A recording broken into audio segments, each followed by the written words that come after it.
Hello and welcome to another episode of the Full Force Weekly, brought to you by Generalsjoes Reborn.com with me as your host, Christopher McLeod AKA Diagnostic 80. For today's episode, I'm joined by the awesome Patrick Notpicard Stewart.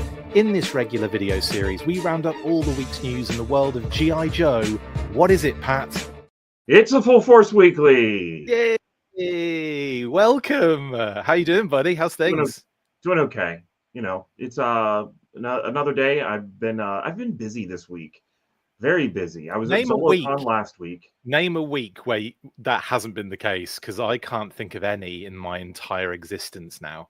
Yeah, that's true. That's very true. Yeah, but I was at work twice yesterday. Ugh. So I was just had a very busy day yesterday. I was tired. Double jeopardy. So I woke up today after being, I don't know, I had weird sleep then too. Like I woke up yesterday, it was around 11:30 p.m. So I went to sleep again at some point. I slept a little bit before this, so I'll be good. Good. You can sleep during it as well if you like. Okay. I've tried that before. You want to get those glasses with the fake eyes on them, the open eyes on them. That's what you need to do. Amazing stuff. Yeah, I've got to admit, the last week I think I remember not doing anything in was when I was in my teens, and then I think it's just been ridiculous ever since. Certainly in adult life, I can't think of a week where it hasn't been bloody busy, but that's, you know, sometimes that's a good thing. It's been certainly busy in the G.I. Joe brand and area and department for the last week or so. Yeah, a lot of news has come up. Oh man, we'll keep it up. It's been crazy pants. And of course, obviously, Toy Fair was last weekend. That was a lot of fun. You were at ZolaCon, so we'll talk about that a little bit later on as well. We'll be doing a little recap from Toy Fair as well, but I won't stay too long on that because obviously we've got loads to get through today. And we're actually going to start. And I've just realized something. I think I do have the correct. Yeah, I do. It's all right. I was just having a bit of a minor panic about the graphics there.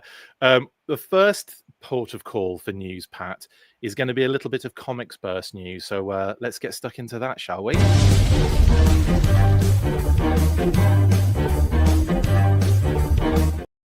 I just wanted to make sure that it was the Pat name and not Mark. So I was hoping you weren't Mark and that you're actually Pat. And you're Pat, so that's good. Yes. Yeah, good. You don't have to pretend to be someone else. So yes, Silent Missions Beachhead, the first look at the interior of the comic has been posted by Skybound, with a reveal date, I think April the 2nd. So we're going to have a pretty cool Beachhead centric silent issue. Now, Pat, obviously you're aware of this. We've talked about this in the past with the Silent Missions when they were first announced. Is that something before we get into this Beachhead thing, is that something that you like the idea of, or do you think it kind of takes away a little bit from that original Silent Missions kind of gimmick, should we say? Well, I don't think that we talked about this. I don't think I was on whenever it was. Oh, yeah, I might have been solo. My bad. Yeah, maybe that was Mark with the name Patrick.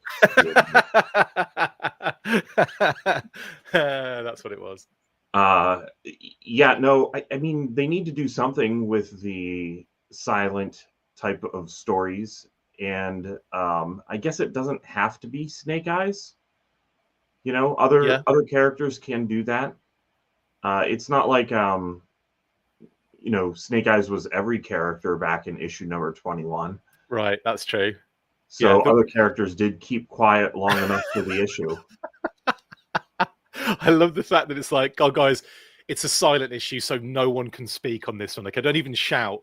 Just do gestures in this entire period of time. Too funny.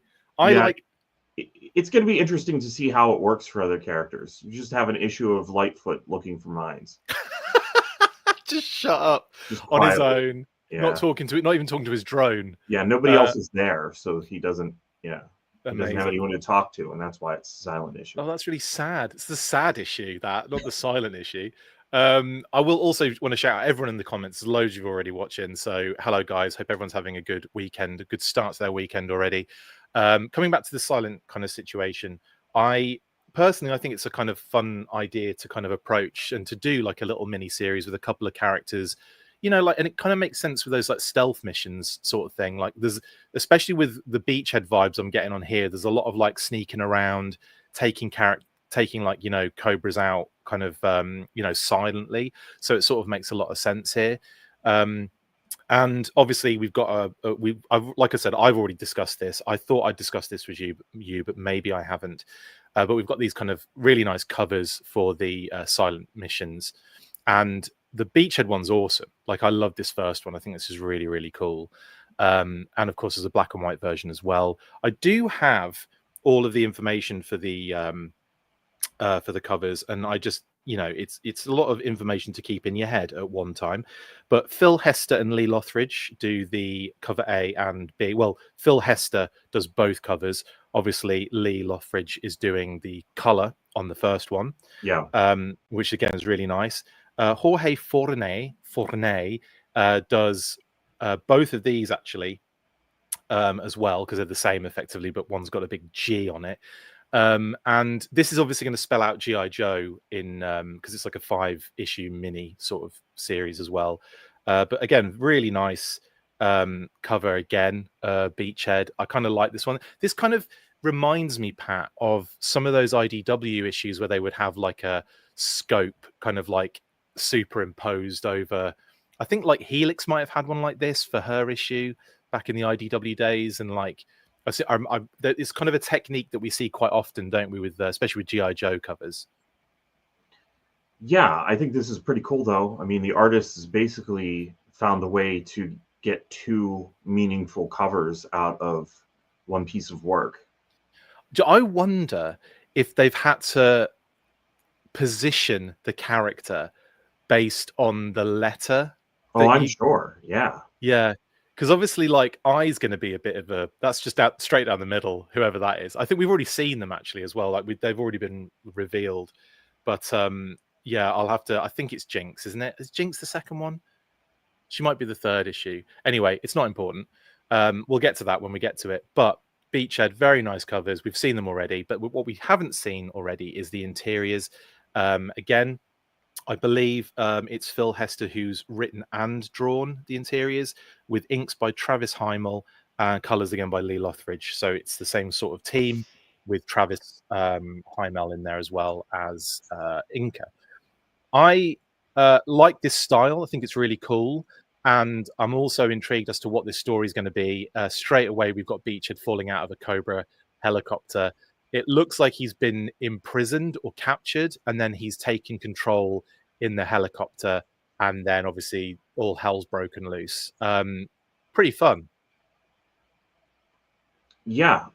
I mean, it's the silent issue only because they don't talk, not because there aren't going to be loud noises happening.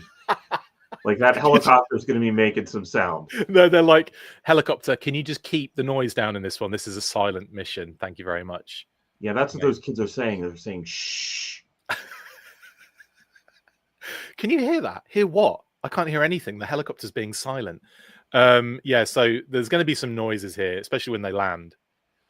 Oh, I've got to do something quickly in the background.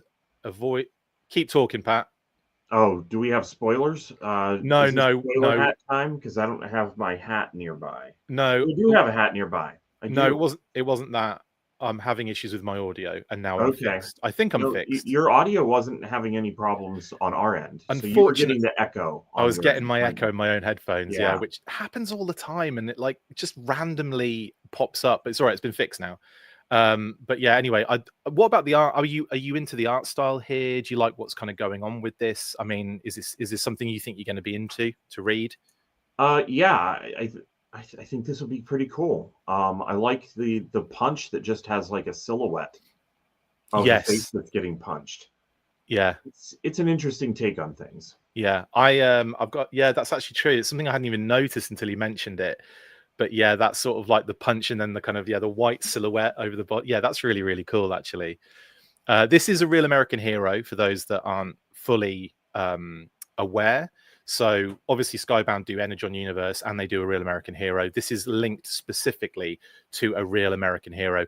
We had a very interesting conversation the other day, Pat, didn't we, in our group about ARAH and RAH, which I thought was kind of like an interesting conversation, because it's one of those things, isn't it, that I just assume it's more of a, like, I wouldn't say like a conversation. For those that, again, are just dropping this in here randomly, but a real American hero is obviously the name of, you know, G.I. Joe in this sense. When you're talking about this continuity, this like universe, but obviously that's sort of been shortened over the years, hasn't it? A little bit conversationally, where people will say real American hero or what have you. And it was sort of the thing of like, what's the correct one? Is it ARAH or is it RAH? And I think we were sort of in kind of agreement, weren't we? Yeah, we were. And already I see in the chat, Chris G typed out ARAH, which is what we all agreed is how you do it. Yeah, it's like that's the actual one. Yeah, you're totally right. And like I think it's one of those things, it's more of a converse for me when you're talking about like hashtagging or shortening in like a, you know, in written form, it would be ARAH, right? And then sometimes in conversationally speaking, you might drop the A. That's how I kind of see it. Sure. Yeah. I mean, conversationally speaking, a lot of things get shortened or abbreviated, or you just need to make sure that you're understood. Yeah. Yeah. Yeah. In any case, we were all on the same kind of like, yeah, everyone's kind of like ARAH. Yeah. Cole Slither says RAH makes me think of rowing, riding, and rugby. Interesting. Yeah, so in that case, there you go. That's that question answered, and just a little added extra. I'm really excited for this one. Mark is in the chat from Talking Joe. Phil Hester loves a bit of negative space, apparently, so that's good to know. And he's using it very well there in that kind of silhouette, as Pat was mentioning before. Very nice indeed. Anyway, that is that. Here are all the variants of the covers, of course, we've already kind of discussed and talked about. April 2nd, 2025 is when that's going to be out. So it's not actually far away at all. That's one of the things I've really liked about Skybound is the almost clockwork, like, you know, the level of just frequency in releases has been great. Like, it's really been one of those things where it doesn't feel like, it might feel like too much to you if it's building up a little bit, but for me it's like, damn, I've got another, you know, couple of comics to read this week, and then next week there might be Avoid Rivals, and then the week after might be a Transformers, and the week after that we come back to a Real American Hero again. And it just seems to be like this nice steady sort of like frequent release schedule, which is something that was a little bit disjointed going into like towards the end of the IDW kind of era. Yeah, for sure. Well, I mean, a lot of comics have had, especially in recent years, it just seems like so many comics are having trouble staying on schedule. Yeah, but that hasn't been a problem. No, Skybound.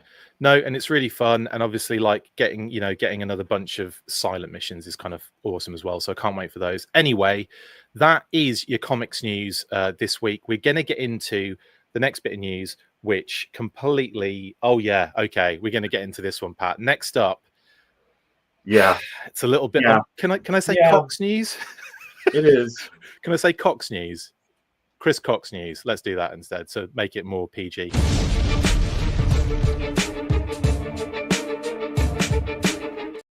A lot of graphics to change there in the in the like 4 seconds I have to deal with there. But yes, Chris Cox has done an interview with Opening Bid, which I think has kind of very much done the rounds in the fandom. I think a lot of people have been talking about this. Focusing, I would say, on some aspects that were more, you know, conversationally silly, but there's definitely a lot of stuff to take from this particular interview. And I was talking to you about this beforehand, Pat, obviously, before we went live. How sort of open Mr. Cox was being in sort of like industry aspects, and you know, just there was a lot of, I mean, you said it best to me. You said it was very candid, didn't you? Yeah, he was. He seemed really kind of relaxed about what he was talking about, and was going into more detail than I would always expect somebody to do. 100%. Yeah, 100%. Like, a couple of things struck me here. I felt it was a very strong personal PR behind it. It felt like there was like a little bit of, we need to maybe not just personal and company PR here. It felt a little bit like a situation where it felt like there's some sort of like repairing had to be done with like the fandom a little bit. And I wasn't sure if it was because of what's upcoming, because a lot of the conversation was around tariffs. A lot of the conversation was around that sort of issue and that sort of kind of thing that might be coming around the corner. So it felt like maybe they were getting ahead of a few things, maybe setting some expectations of possible price raises without saying it directly. But there seems to still be a little bit of like up in the air about it. There doesn't seem to be like a very clear, like, this is exactly what's going to happen sort of thing. But yeah, what did you get from that aspect of it? Do you feel like there was a bit of expectation setting there? Yeah, and I think a lot of that expectation setting was more related to investors than it would have been collectors. Yeah. But at the same time, those kind of go hand in hand. I think that he was trying to prepare people for potential, hate to say it, but potential price raises happening this year. Yeah, yeah, and he also mentioned that it would probably be within like the space of months rather than like, so it'd probably be happening this year if that does happen. I would just assume the worst. I would just assume that, yeah, the prices are going to go up. There was some really interesting points in that interview, though. I thought, like, as kind of like fluffy as it was at times, like, and I'm not having a go at the guy who does opening bid at all, but there was definitely an element of not having a great deal of knowledge about the toy aspect. Obviously, the business aspect, spot on, but there was a couple of things in there, like when he mentioned like, oh, you must win every time at D&D, and he's like, D&D isn't a game, like it's a cooperative thing, it's, you know, that kind of Right. thing. Yeah. Yeah. So like, I don't blame him for that kind of thing. You know, he doesn't, you know, I don't expect him to know everything. Do you know what I mean? Like, but yeah, there were moments in that where I was kind of like, you know, he even asked, can you make Optimus Prime in the US? And he said, if we did, it would be like 50% more expensive. And that, you know, I was surprised that's one of the first times I think I've heard that said out loud by anyone in a position of like, you know, like a company like Hasbro. Yeah, that is true. He did talk a little bit about what is made in the United States and why they limit some things and what the differences are. But I don't know that they had the price of that Optimus Prime right, personally. I don't think they did. I don't think either of them had that right. Yeah. They probably just didn't realize what Optimus Prime it was, seeing as there's like 330 different versions there at the moment. Right. Anyway. I don't remember what the retail was on that. I honestly think that they said that that one's probably $25. I'm pretty sure that one was 40. Yeah. Pretty sure. Because I think that was Power Flip Optimus Prime. Yeah. They were showing. Yeah, in any case, there's a lot to get into. If you haven't watched it, go check it out, actually, just to kind of like again, make your own assumptions. Personally, I felt there was an element of personal PR, like an element of like, yeah, we need to kind of get ahead of some things, we need to kind of set some expectations. And then the other aspect of the interview that we won't languish too long on this, but the other aspect obviously was the whole flag thing that he mentioned. Yeah. What was really funny was the fact that I thought the interviewer was actually spot on with a comment he made while he was talking about this. He said, well, you've got the power to make that happen. Why are you right. why are you saying that, oh, you guys should write in to the, like, what are we, 8 years old again? Are we having to write letters to Hasbro? But he was saying like, yeah, we should kind of make it known that we want a flag. And it's sort of like, okay, obviously he's not talking classified because that's just not possible. But like, now that he said this, do you think this opens a door for a possible reissue of a flag in like a HasLab situation for like 3 3/4 and 4-inch? I mean, the thing that had been going on forever about the flag is that fans were asking for Hasbro to remake the flag, but the price that it would have cost for Hasbro to remake the flag, you know, the price that they would have to set it at was roughly the price that you could buy one for.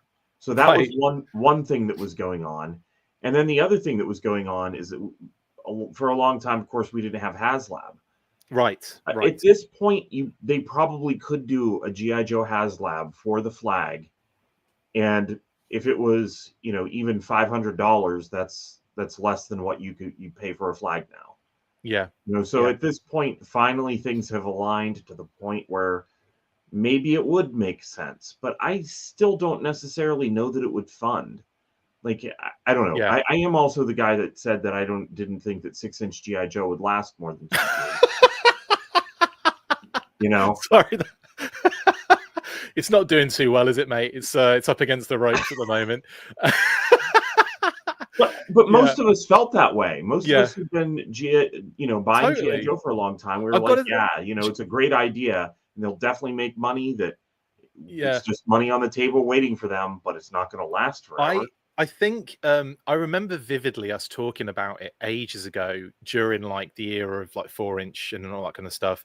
And I remember sort of going, I kind of would like to see it, mainly because I'd seen, I think it was, I want to say Fred Axon, shout out to Fred Axon, obviously phenomenal sculptor, and you know, has worked on the GI Joe brand, of course, up very recently.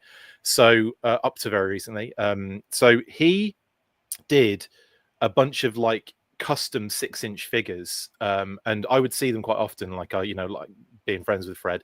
And I remember seeing them and just being like, man, these look really cool. This would be real. This, I could see this working in a, you know, like in a sort of semi, like half successful Black Series sort of way. Do you know what I mean? Like kind of not even half as successful as Black Series, but like, you know, when you like a couple of ways I could see them getting out. I could see them getting the main kind of crew out there, and then, you know, maybe calling it a day. And my God, yeah, it just sort of it sort of changed the it really has changed the kind of landscape for GI Joe quite dramatically with what they've done. And I think the quality of the figures, the just the amount that's gone into them, and the stuff that we've had over the years now, has definitely cemented it as something way more than just a flash in the pan. Yeah. But I will say, one other thing here I want to talk about related to Chris Cox. I was surprised in that he was a Joe fan. I know it's going to sound weird. I was surprised that he was a GI Joe kid as a kid, considering the sort of like, you know, the very almost non-mention of GI Joe Classified throughout the interview, apart from when he talked about the flag, and that's not classified. That was like, you know, GI Joe in general. And then things like all of the recent press releases, none of them have mentioned GI Joe. They always talk about Transformers, Star Wars, My Little Pony, you know, Monopoly, all of your basics, right? But they never mention GI Joe by name, and it surprised me to hear that he was like a GI Joe kid, possibly a GI Joe fan. Is that an element, do you think, of the PR here? Do you think there's maybe an element of kind of going, hopefully, if I say that I had a flag when I was a kid, there might be a bit of a softening towards me and the corporate side of the company from the GI Joe fandom? You think that he's watching right now and he's like, man, I hope it worked. I don't think he's watching this. I don't think he's watching all. This either. If he is watching it, he's watching it because I mentioned his name and it came up in an algorithm. But yeah, anyway. No, I mean, I was, as you were asking that question, I was Googling his age. Oh, right. And he's 51, which would put him at the, you know, the perfect age for a real American hero. Yeah. And yeah, I think that it was hard to be around at that time and not be a fan of GI Joe. Like if you're 51, that age specifically, like I'm 49. I think that at 51, it would have been hard to have not been a fan of Star Wars, right, and GI Joe, right, and right. Probably Transformers and He-Man as well. So yeah. Well, it was more so a thing of, it didn't feel like it. I don't want to. I sound really cynical saying this, but it definitely felt PR driven, and it is like a little bit of a, you know, I don't know, like I want a flag too, guys, and it's like, well, yeah, but you have the power to just be like, we're having a flag. Do you know what I mean? Like you saying that should put the design team there, or the design team should now be going, right, how do we do a 3 3/4 HasLab flag? How do we get that in the line plan? Wouldn't you be surprised though if there's another 3 3/4 inch HasLab right now at all? Oh God, I would be 100%. Yeah. I would really be surprised. So yeah, I don't know. I'm not necessarily saying that's going to happen, but it's just funny to me that the way he says that in the interview, it's like, well, you know, Yeah. it's your call at the end of the day, Mr. Cox. So anyway, that's pretty much everything I think from the interview. Again, you can go and check that out on Yahoo Finance, the opening bid interview, and it's actually probably worth checking out. Again, like, you know, we're not the biggest fans of the way Hasbro has been operating in recent years, but you know, it's definitely worth checking out. A lot of information in there, and certainly like an interesting end to that particular interview. Right. I should put out a question to everyone in the comments. Do you want a HasLab flag for the 3 3/4? Just putting it out there, just specifically for 3 3/4, 4-inch figures, that kind of scale, 1/18, I should say, right? 1/18 scale HasLab flag. Is anyone interested in that in the comments? Might be a stupid question. I don't know. Pat, what are you saying? A yes or no? I would say no, not really. Okay. You know, I have a vintage one. I don't necessarily need a new updated one that is like, considering the way the Sky Striker project was, I didn't really feel like I needed that. Yeah. And I absolutely love the Sky Striker. If they're going to do a 3 3/4-inch project, there are other things that I would rather have than something that's the same or very similar to what is already out there. I agree. Cool. A lot of people saying no in the comments here. White wants one. He says yes. Definitely. Oh, I'd buy one. I just prefer other things. Amazing. Definitely want it. Definitely don't have room for it, says Twisted Kister. Yeah. A lot of people are basically saying like it's already been done, kind of like they're on the 6-inch bandwagon now. Rather have a new Defiant, says Future Fortress Maximus. That's pretty cool actually. That wouldn't be a bad shout, especially considering the blue doors, the damages, and like the easy breakages and stuff on the 100%.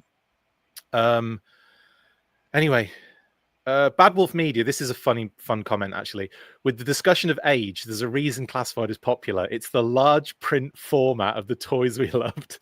We can't go backwards because we can't see the details anymore. That is hilarious.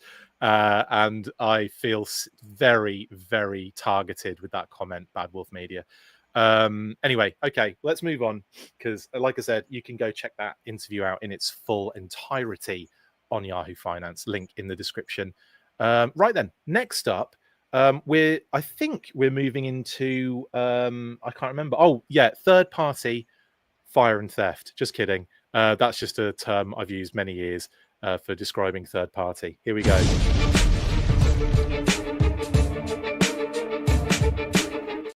Yes, Fans Hobby and Gridiron Studios have dropped some updates. One update and another proper reveal in the time that we were last talking about things.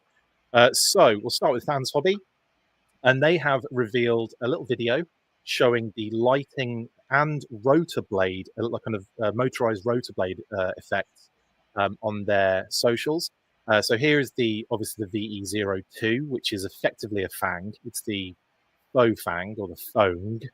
I've got to think of a better term for that. What can it be, Pat? What can we call this one? Obviously, we've got the faux striker, FAUX.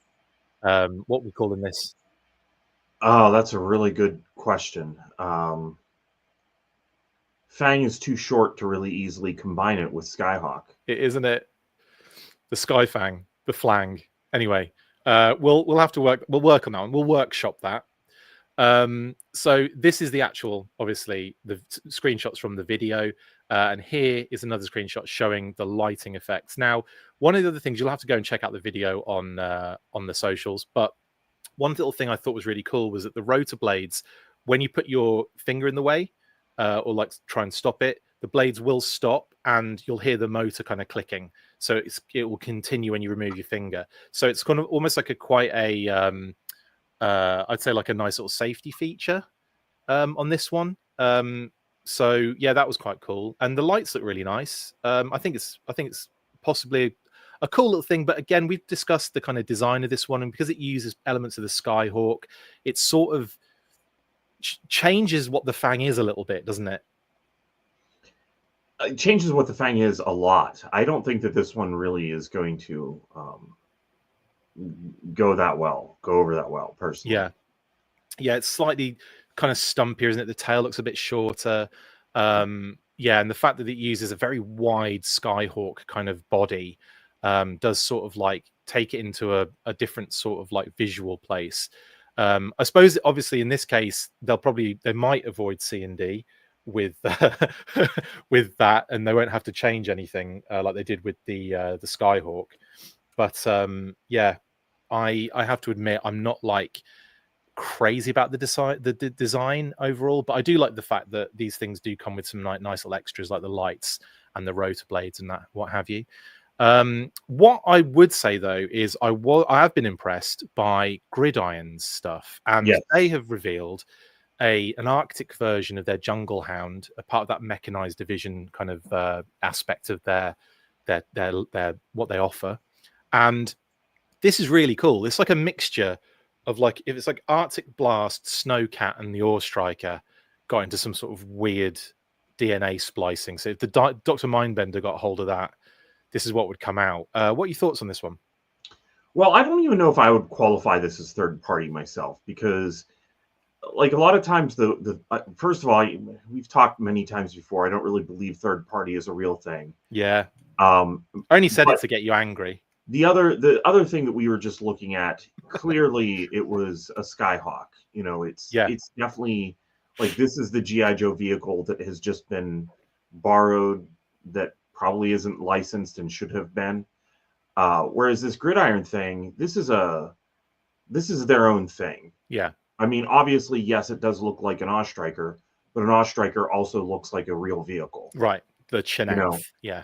Yeah. So that's just also true of this. This is to me like a now version of what in the 80s we probably would have seen, like a vehicle through Sears or maybe in the store that would have written on it plays well with, and listed like every single toy line that could fit in it. Yeah. You know, that's kind of what this is. It's its own thing, but you don't have to necessarily use it for G.I. Joe. Maybe people would even get this and use it with Star Wars if they want. Gotcha. Yeah, totally. So yeah, I think that it's pretty cool. I like some of the details. I like the profile of it. Does that missile pod like lay down in that tray that's in front of it? Is that I believe so, yeah. Yeah, I think it looks like it does, doesn't it? Like it kind of sits in the shape of it. There's like kind of like angle on the gray part, which looks like it lines up nicely and just kind of folds down, which is a really nice little addition, nice little kind of touch, big time. Mark has called you a where is it? Pat is a third party pooper. Brilliant. That is fine by me. I will third party poop every time. Bryce says 3 parties and I'm not invited to any of them. Amazing. Phenomenal. Anyway, I've got to say I do think this is really, really cool. It's a great like addition to what, you know, if you're a classified collector, or like Pat says, even if you're a Star Wars 6-inch collector, or you know, Marvel Legends, I could see the Punisher in this bad boy. Like you know, lots of different kind of toy lines utilizing something as cool as this. I like the little seat in the back as well. Very simple, again, same as the Jungle Hound. But yeah, it's just really cool, and yeah, I'm definitely into this one. So yeah, and here's another shot from behind. As you can see, Pat, you can probably, that's a bit of a clearer shot of maybe how the missile launcher kind of like operates with how it sits in that bed. Yeah. But yeah, that's a really nice touch. It's really cool. I like this a lot. Very much. I do too. Yeah. Went too far. I should probably mention that I have bought some stuff that people call third party. I'm not saying the stuff's junk or anything like that. It's a very long, lengthy explanation that's in my head that I've said other places that we don't need to get into. No, you're totally right. There's definitely terminology is important.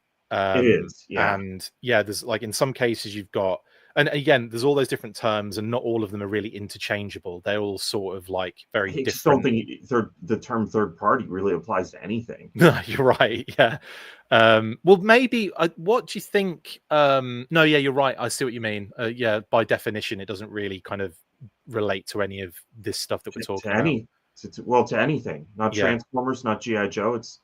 it's the things that are called third party have no official connection to Right. parties 1 and 2. Right. And so by definition, it's not a third party item. So technically, would you say third party would be if you've licensed it from a company? Yeah, I probably, yeah. That would be Like, technically what it would mean, right?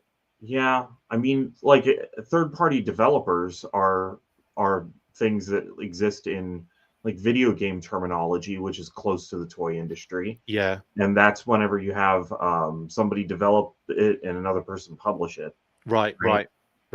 So, and Yeah. the publisher is the one that has the rights to it. So, Yeah. so You're yeah, right. You're totally right. I think very much a parties 1 and 2 are directly involved with party 3, which is not what's happening whenever people talk about third party toys. Could it be third party once removed? Can we talk about this in cousin relationship? Sure. With a family tree of bootlegs. And I know that's another term that we'll be here for hours if we go into that. Maybe maybe we bring the monthlies back, Pat, and we start doing these in more depth. But anyway, that's a fun one. Right, Arctic Hound, amazing. All the updates you can find, of course, and links and all that jazz on their socials. And that's pretty much it. Very excited, actually. I think the Arctic Hound is even cooler than the Jungle Hound, actually. The Jungle Hound's really cool, but I think everything Arctic I don't know. I just really like Arctic stuff. I'm a fan of the Arctic Hiss. I think that's my favorite Hiss tank is the Arctic Hiss. And and I really love like some of the Arctic vehicles, like the Snowcat and the Wolf and all that jazz. So yeah, this is really buzzing my berries. Anyway, and it's very apt for this time of year because it has been bloody freezing. Anyway, next up, I believe we're getting in. Well, I do know what we're getting into, and you should as well because I went too far a second ago. It's a bit Super 7 news.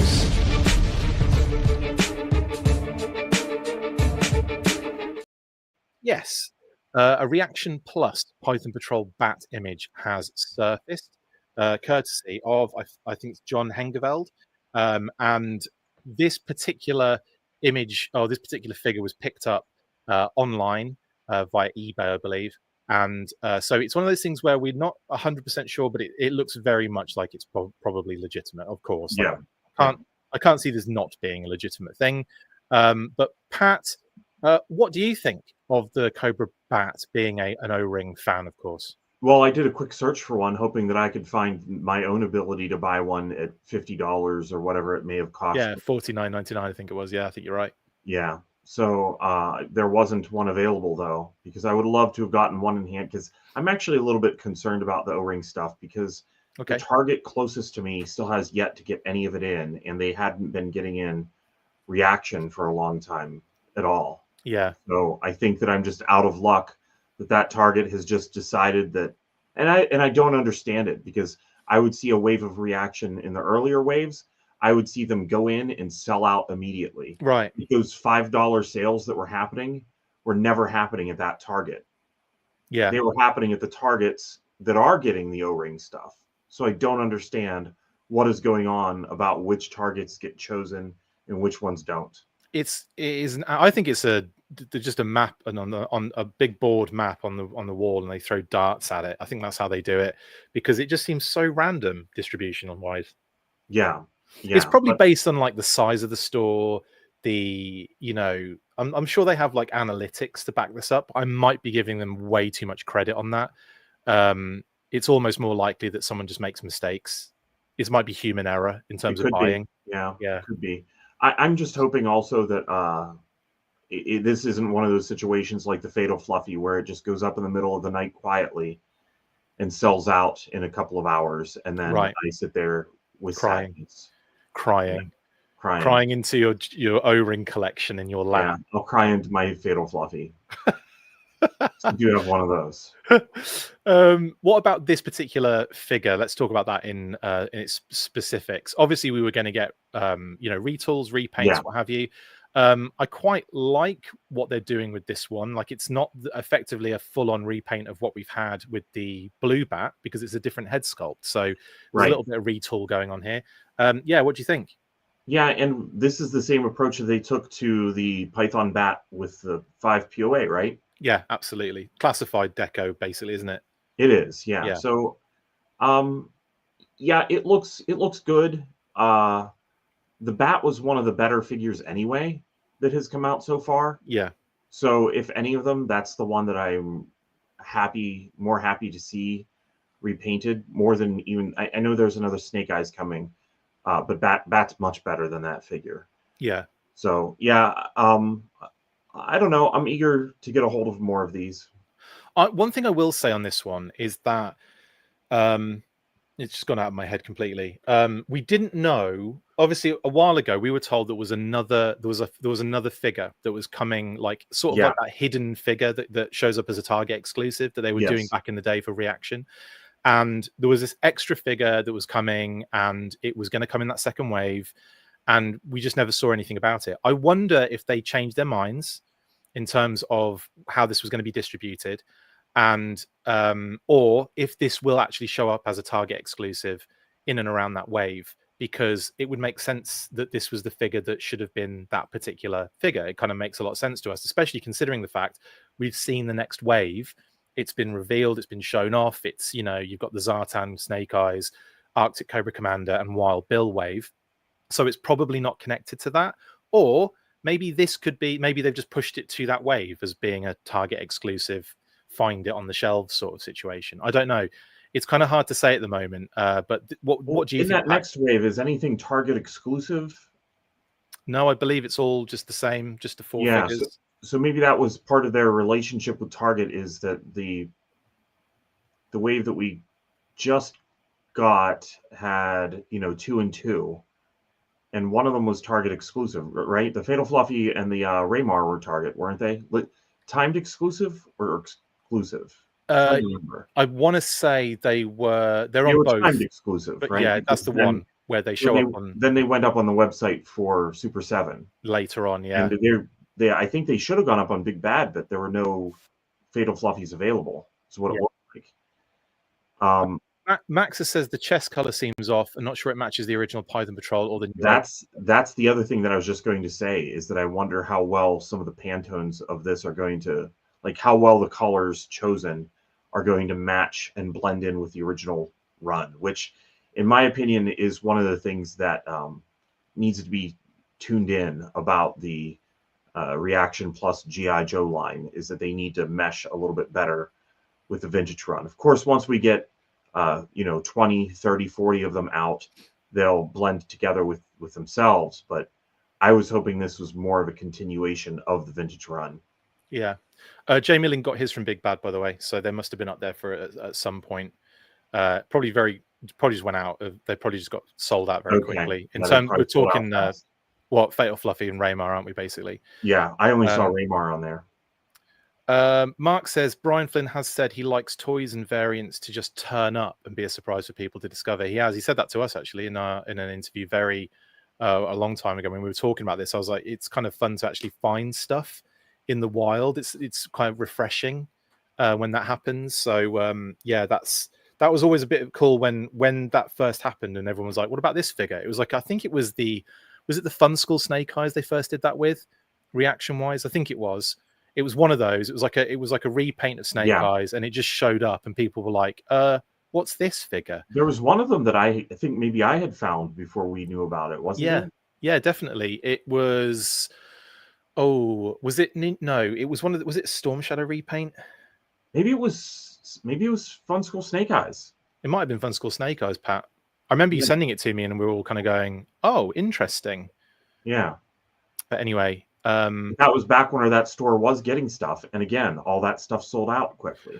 I would also say those that are saying the color in this particular image looks a bit off, don't rule out the fact that the image isn't the best quality, by the way. Like you could just not, it could be the lighting, it could be all sorts, but it might be not as seen even in this image. Like I said, based on lighting, there's elements of that kind of, I mean, it's in a bubble as well, don't forget, which also definitely has an impact on color.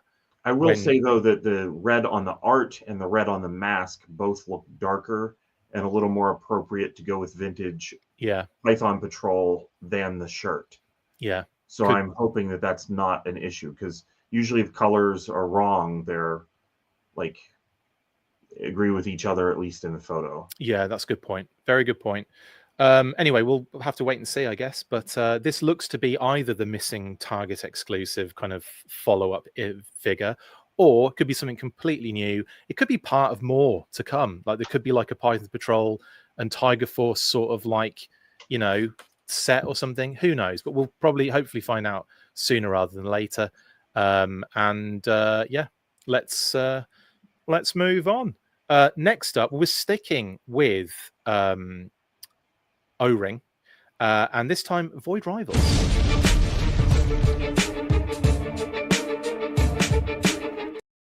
Yes, Hasbro revealed an SDCC exclusive Void Rivals set featuring Jetfire and Darak and Solila from the Void Rivals comic in O-Ring format, no less, over the Toy Fair weekend. This wasn't on show anywhere, because if it had been, I'd have been all over. I'd been taking pictures and everything.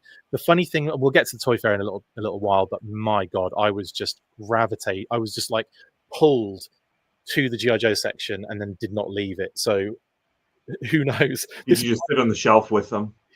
Yeah, just completely missed it. But in any case, this is a cool little idea, Pat. What are your thoughts on adding newer characters into O-Ring format? I love the fact that they're thinking that way and doing that.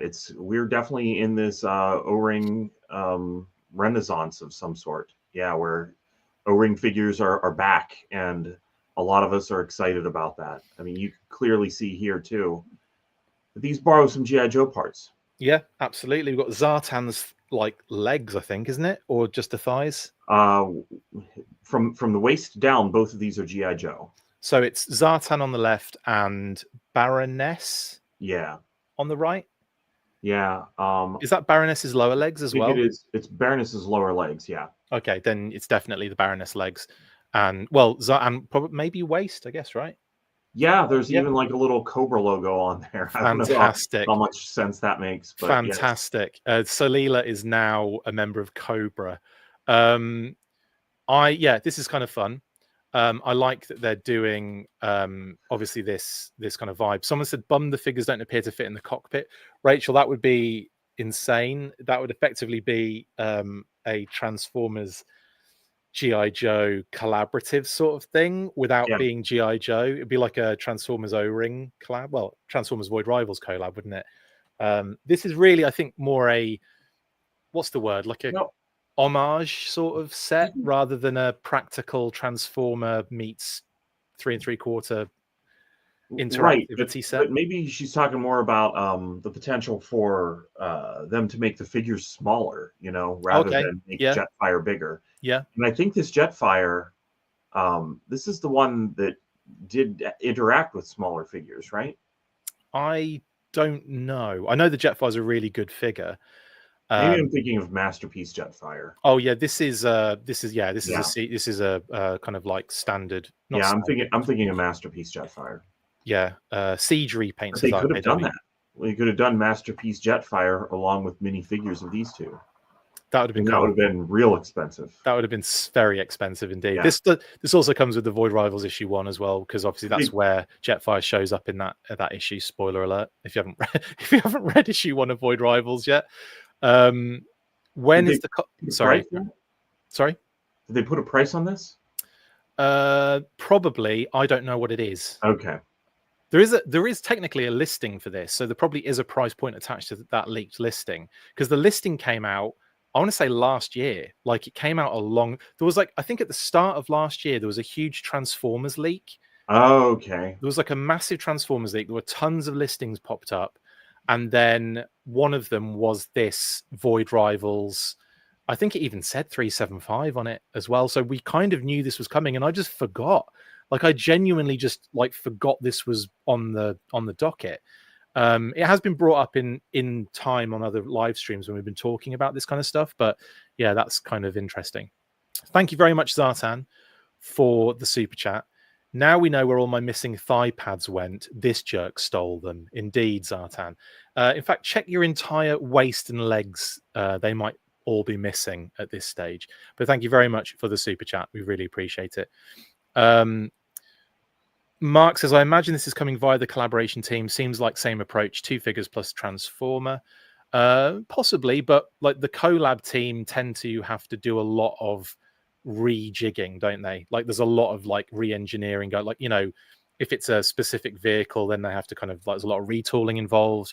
And if it's a collab with G.I. Joe or O-Ring, usually they're making something from scratch. So it might be from the same collab team. That would make sense to me. I mean, there's a lot of new parts, at least in the 3 3/4 inch figures here. True, very true. So yeah, cool. It's a shame. Like, yeah, it's a shame that Jetfire isn't interactive with the 2 figures, but again, that would be quite an ask, wouldn't it? Anyway, anywho, that is Void Rival. I've got to say, I really like. I think these are really cute, and I think it's a nice little addition. And especially considering I read the comic and I love the comic, and I think it's a really cool storyline. Like aside, even like without the Transformers G.I. Joe connection, but it's been really fun to read, especially with, like, spoiler alert, Cobra La's kind of recent kind of interaction with that particular universe. So yeah, I'm well into this. It might be one of those things, you know. Is this something you're going to pick up, by the way, Pat? That's why I was asking about the price, and I just checked BWTF, Ben's World of Transformers, and he has the price listed as to be decided, or to be determined, TBD. Interesting. So I don't think that they've announced it. Interesting. You know, I don't think they have it. I mean, it's SDCC, so it's a bit of a ways off. Cosler, that hasn't been announced in terms of price yet either. So yeah, that's another thing that I think a lot of people are kind of like, you know, waiting to hear from. Yeah, anyway, and maybe that has to do with our earlier story. Oh, very, very likely. Yeah, very likely. Okay, next up then, we'll keep moving. We've got a little bit of a Toy Fair recap. So let's do that.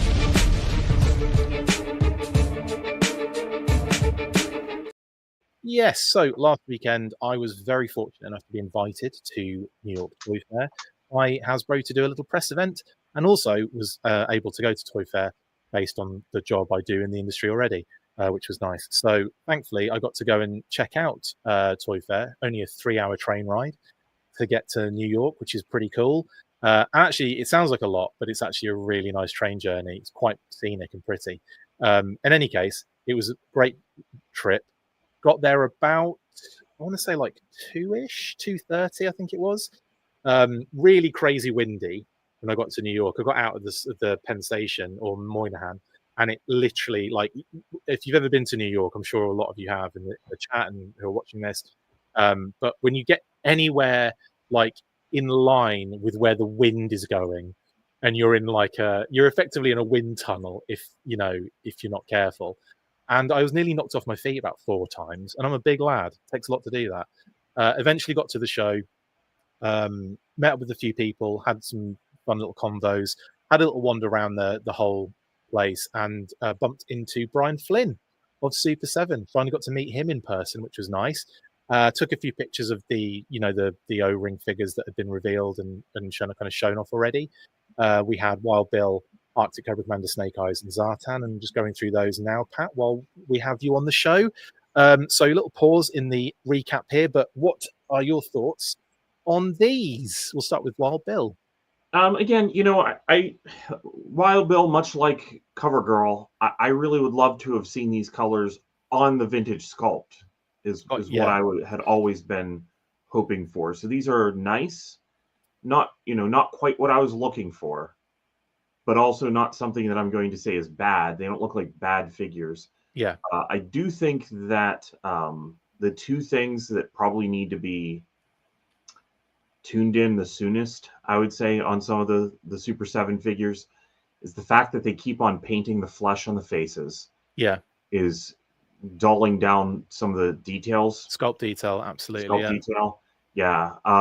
That and the limbs are very cylindrical. Yes. They're very tube-like, aren't they? There's not a lot of flowing going on in the legs. And if you grab Snake Eyes' arm and you spin it at the swivel arm, like suddenly the lower arm sticks out more than the upper arm. Yeah. Which looks odd and probably would be solved if there was a little bit more bulk to that upper arm. Yeah, absolutely.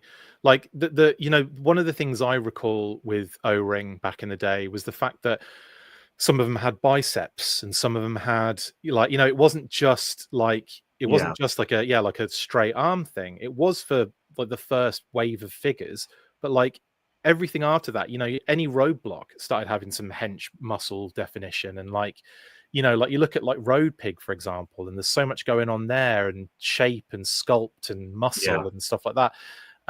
You know, like it isn't that, but yeah, you're right. I think there's a lot of this sort of like very tube like arm thing going on, and yeah, I totally agree with that 100%. Another thing I would probably say is that the card art needs to be rectified on Wild Bill, because even though I don't think it's an extra finger, it does look like one, or at least one that's been doctored as well.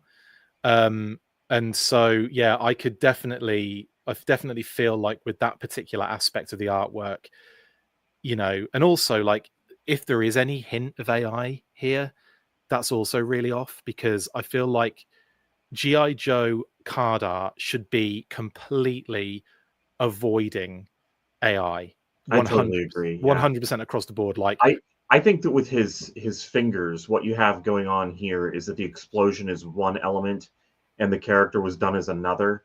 And the fingers themselves, the color that they are, is very similar to that orange that it happened to go over. that's what I And yeah. then yeah, and it does look weird once it's together. So it's something that probably should have been addressed. I have another fit theory on that one. Like obviously the speculative options are it's AI, or it was doctored after the original was done. So to Yeah, but this one of the things I was thinking, is it because they wanted to take his finger off the trigger? And you know, it was it could like be. Yeah, was it drawn so he was holding the gun with the finger in the trigger? Which, you know, it's one of those weird things with like Hasbro, especially like, you know, this is to an adult like audience. It's not, kids aren't buying these necessarily, but like it's that thing of like, if you're going to doctor it, make sure it looks right, and it just doesn't look right if that's the case. And like I said, if it's any of those speculative options, I think doctoring has happened to an extent here, but yeah. it shouldn't be anywhere near card art for GI Joe AI. It should be nowhere near it at all. Like it should be like it's one of those things where I feel like it's part of the package that you are purchasing. It's part of the whole, you know, well, it is literally part of the package, but you know what I mean? It's part of the experience is the artwork. And I feel like it's sort of, in the last few years, it's sort of been very almost like second nate, like not really thought about. Classified aside, where they were going deep with the artwork, like they were getting specific artists and calling them out and showing what they were doing, and like, you know, like there was like this whole like range of artwork that was coming with the classified series that was like, you know, people want it in a book. You know, people want a book of the classified artwork and stuff like that. I feel like the only one that I would say is like very much not applicable here. I think the Jason Edmondson stuff that he's done has been phenomenal for Super 7. There's been some beautiful stuff that Jason's done.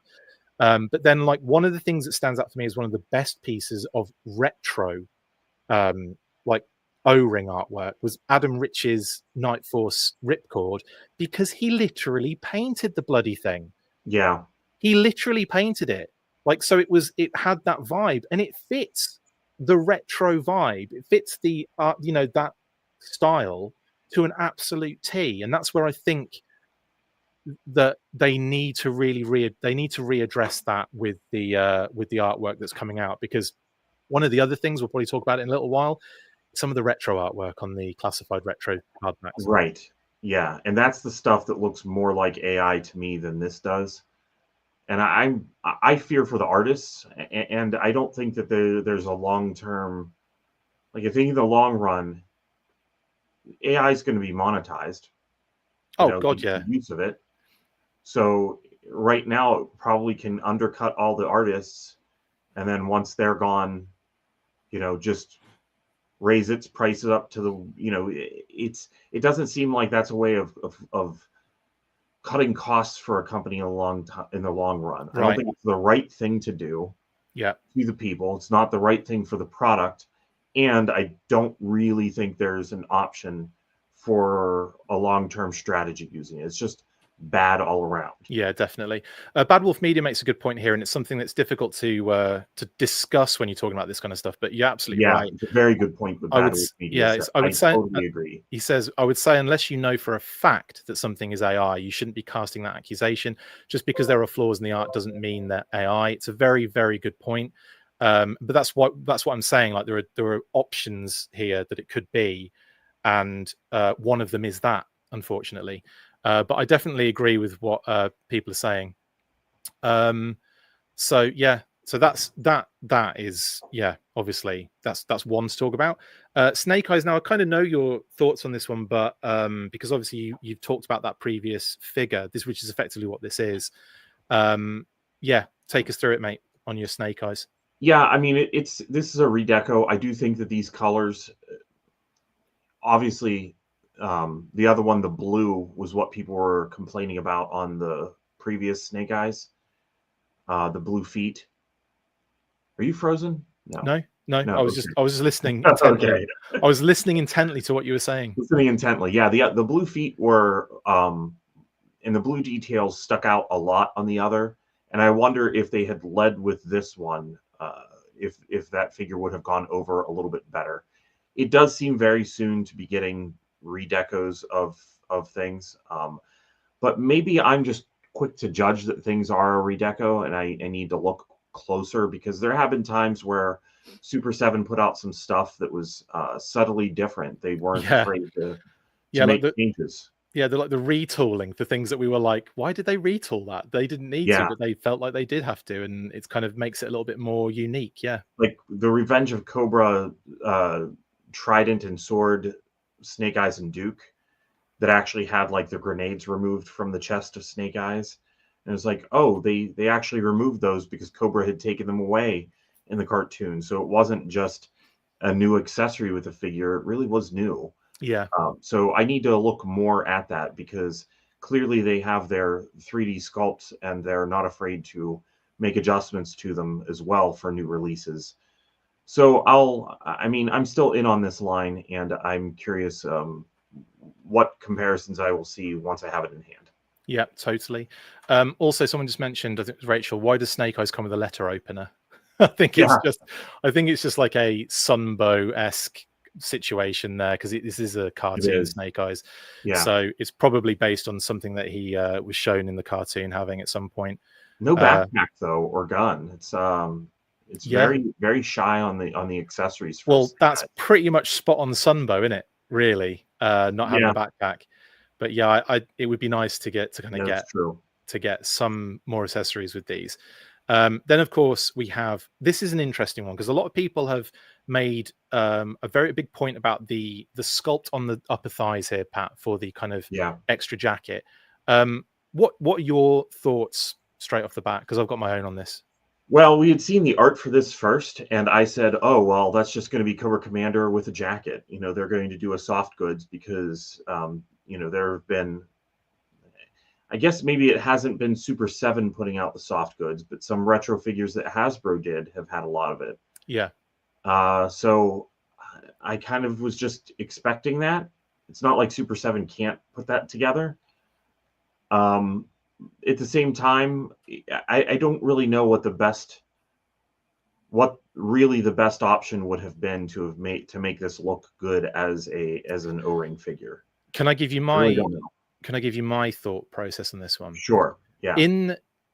If this had been Cobra Commander circa 88, 89, right? If they'd have released this figure around the movie or after the movie, whatever, I imagine they would have just shorted the jacket to around the waist piece.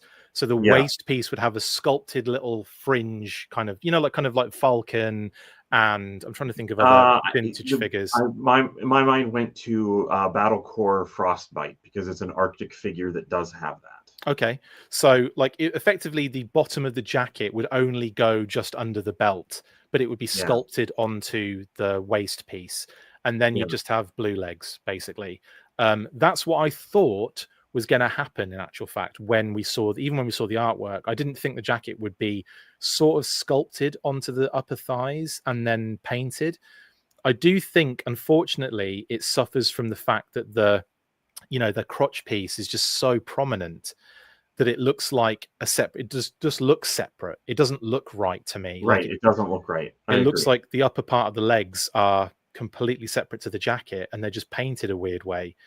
Yeah, so it's a weird one for me, and it's one I think would have just been better. A lot of people are saying like rubber skirt. The problem with that is it isn't in keeping with the way that O-ring figures operate. The way that they, there isn't that precedent for it in the original vintage era. So I think it would have been so much better if they'd have just sculpted over the waist piece, just under the belt, the edge of the jacket, and painted the rest of it blue. That's what I think would have made sense, honestly. Yeah, something like and again, Star Wars had a little bit more cloth goods than vintage G.I. Joe did. Vintage G.I. Joe had some capes, but a cape wouldn't work for this. But something like Jedi Luke, if the arms would have gone through, like leave these arms, but have the rest of it be normal Cobra Commander, and then kind of Jedi Luke the rest of the thing.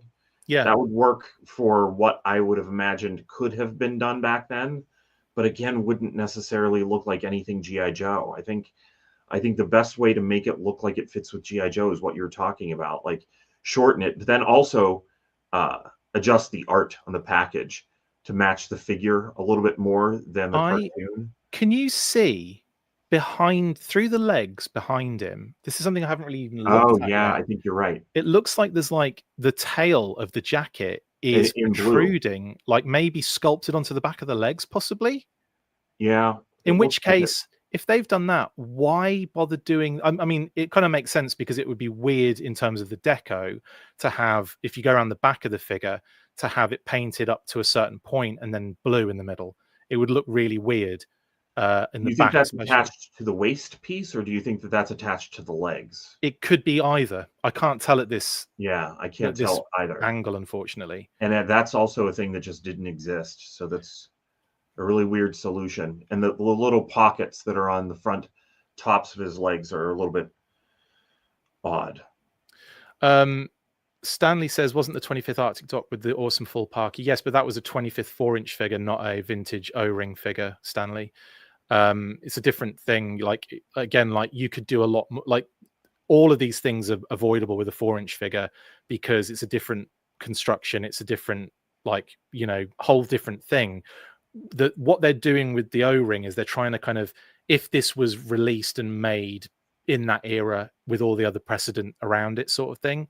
So you're you're restricting yourself a little bit in how you design and make these figures. But when things like this come along, do you think there's an element here, Pat, where when things like this come along, maybe it might help to just have a tiny update? Or would you prefer it if they sort of had their headspace in that original era? They've got to, you either do it or you don't. They have to stay in that original era. There's a lot of stepping out of it that's happening already. And I do think that where you probably should have stepped out of it was with the Fatal Fluffy, and they did. If the Fatal Fluffy had to have been 3 3/4 inches tall, that would have ruined the figure. Yeah. So, but nothing that they were doing was really outside the realm of possibility at the time. And I mean, we did see other figures that were that height with like Goro, who was designed for the G.I. Joe line. Yeah. And Sergeant Savage. So it wasn't totally unprecedented. And I do think that Raymar and Fatal Fluffy are the two best figures of the line so far. Yeah, they've been friggin' awesome. Anyway, that's Cobra Commander. Until we see like the full figure, I think I'm gonna hold judgment on some of it. But again, looking at the front, I'm not quite sure that really works for me. Then of course we've got the awesome Zartan Kozla. I don't have no notes on this one, mate. I don't know about you. No. And again, the one thing that I'm going to say is notice how the face instantly looks better and looks like it's cast in the flesh tone that it's meant to be. 100%. Yeah. And this figure does look better. The other thing is color change as well. That's probably why that's happening, right? Right. I'm sure that is, but they could have gone with color change paint that wouldn't have been as good. Yes. So I'm glad that they are going the direction that they are. And I'll also say that the legs being skinny, well, I mean, he's wearing tights in the show, so that's appropriate on this particular figure. So I think that this one might be the best, one of the best so far as well that they've done. I'll wait until I get it in hand, but that's my guess. Love the fact he's got the guitar on the mic as well. That's lovely little touches. This is my favorite out of the wave, I think, for sure. For sure. Yeah. I genuinely thought Cobra Commander might be my favorite until I saw the situation with the legs, and then I was kind of like, But do you think they're going to do the other Dreadnoks in other waves, or are we just not going to get those at all, or will that be a set? Good question. It would be weird doing a set without Zartan. Yeah, but they also did like the Snake Eyes disguised as a Cobra as a carded figure, and then also put that figure in the set. So it could be that you need to buy Zartan individually to get him to change color, and then you'll have like a different face or something and won't change color in a set. I could see that 100%. I mean, I think that's one option that I think is probably the best option. Other than that, just kind of like passing them out in different waves would be kind of fun as well. But again, I think a set is a nice one because you kind of get it done and dusted, and you do sort of what they're doing with the Codsler, the classified set, and have like some really cool packaging of the stage and all of that jazz. And it would be more like the Sunbow cartoon, like arena, than it would be the Springfield Theatre sort of situation. So it could be very different. Two very different like packaging. They could do a Battle of the Bands set because they're small. They can do Battle of the Bands and do them versus the average Joes. We can talk about that as well in a little while, because it looks as though Gem and the Misfits might even be on the cards for options of crossover, the way things are going.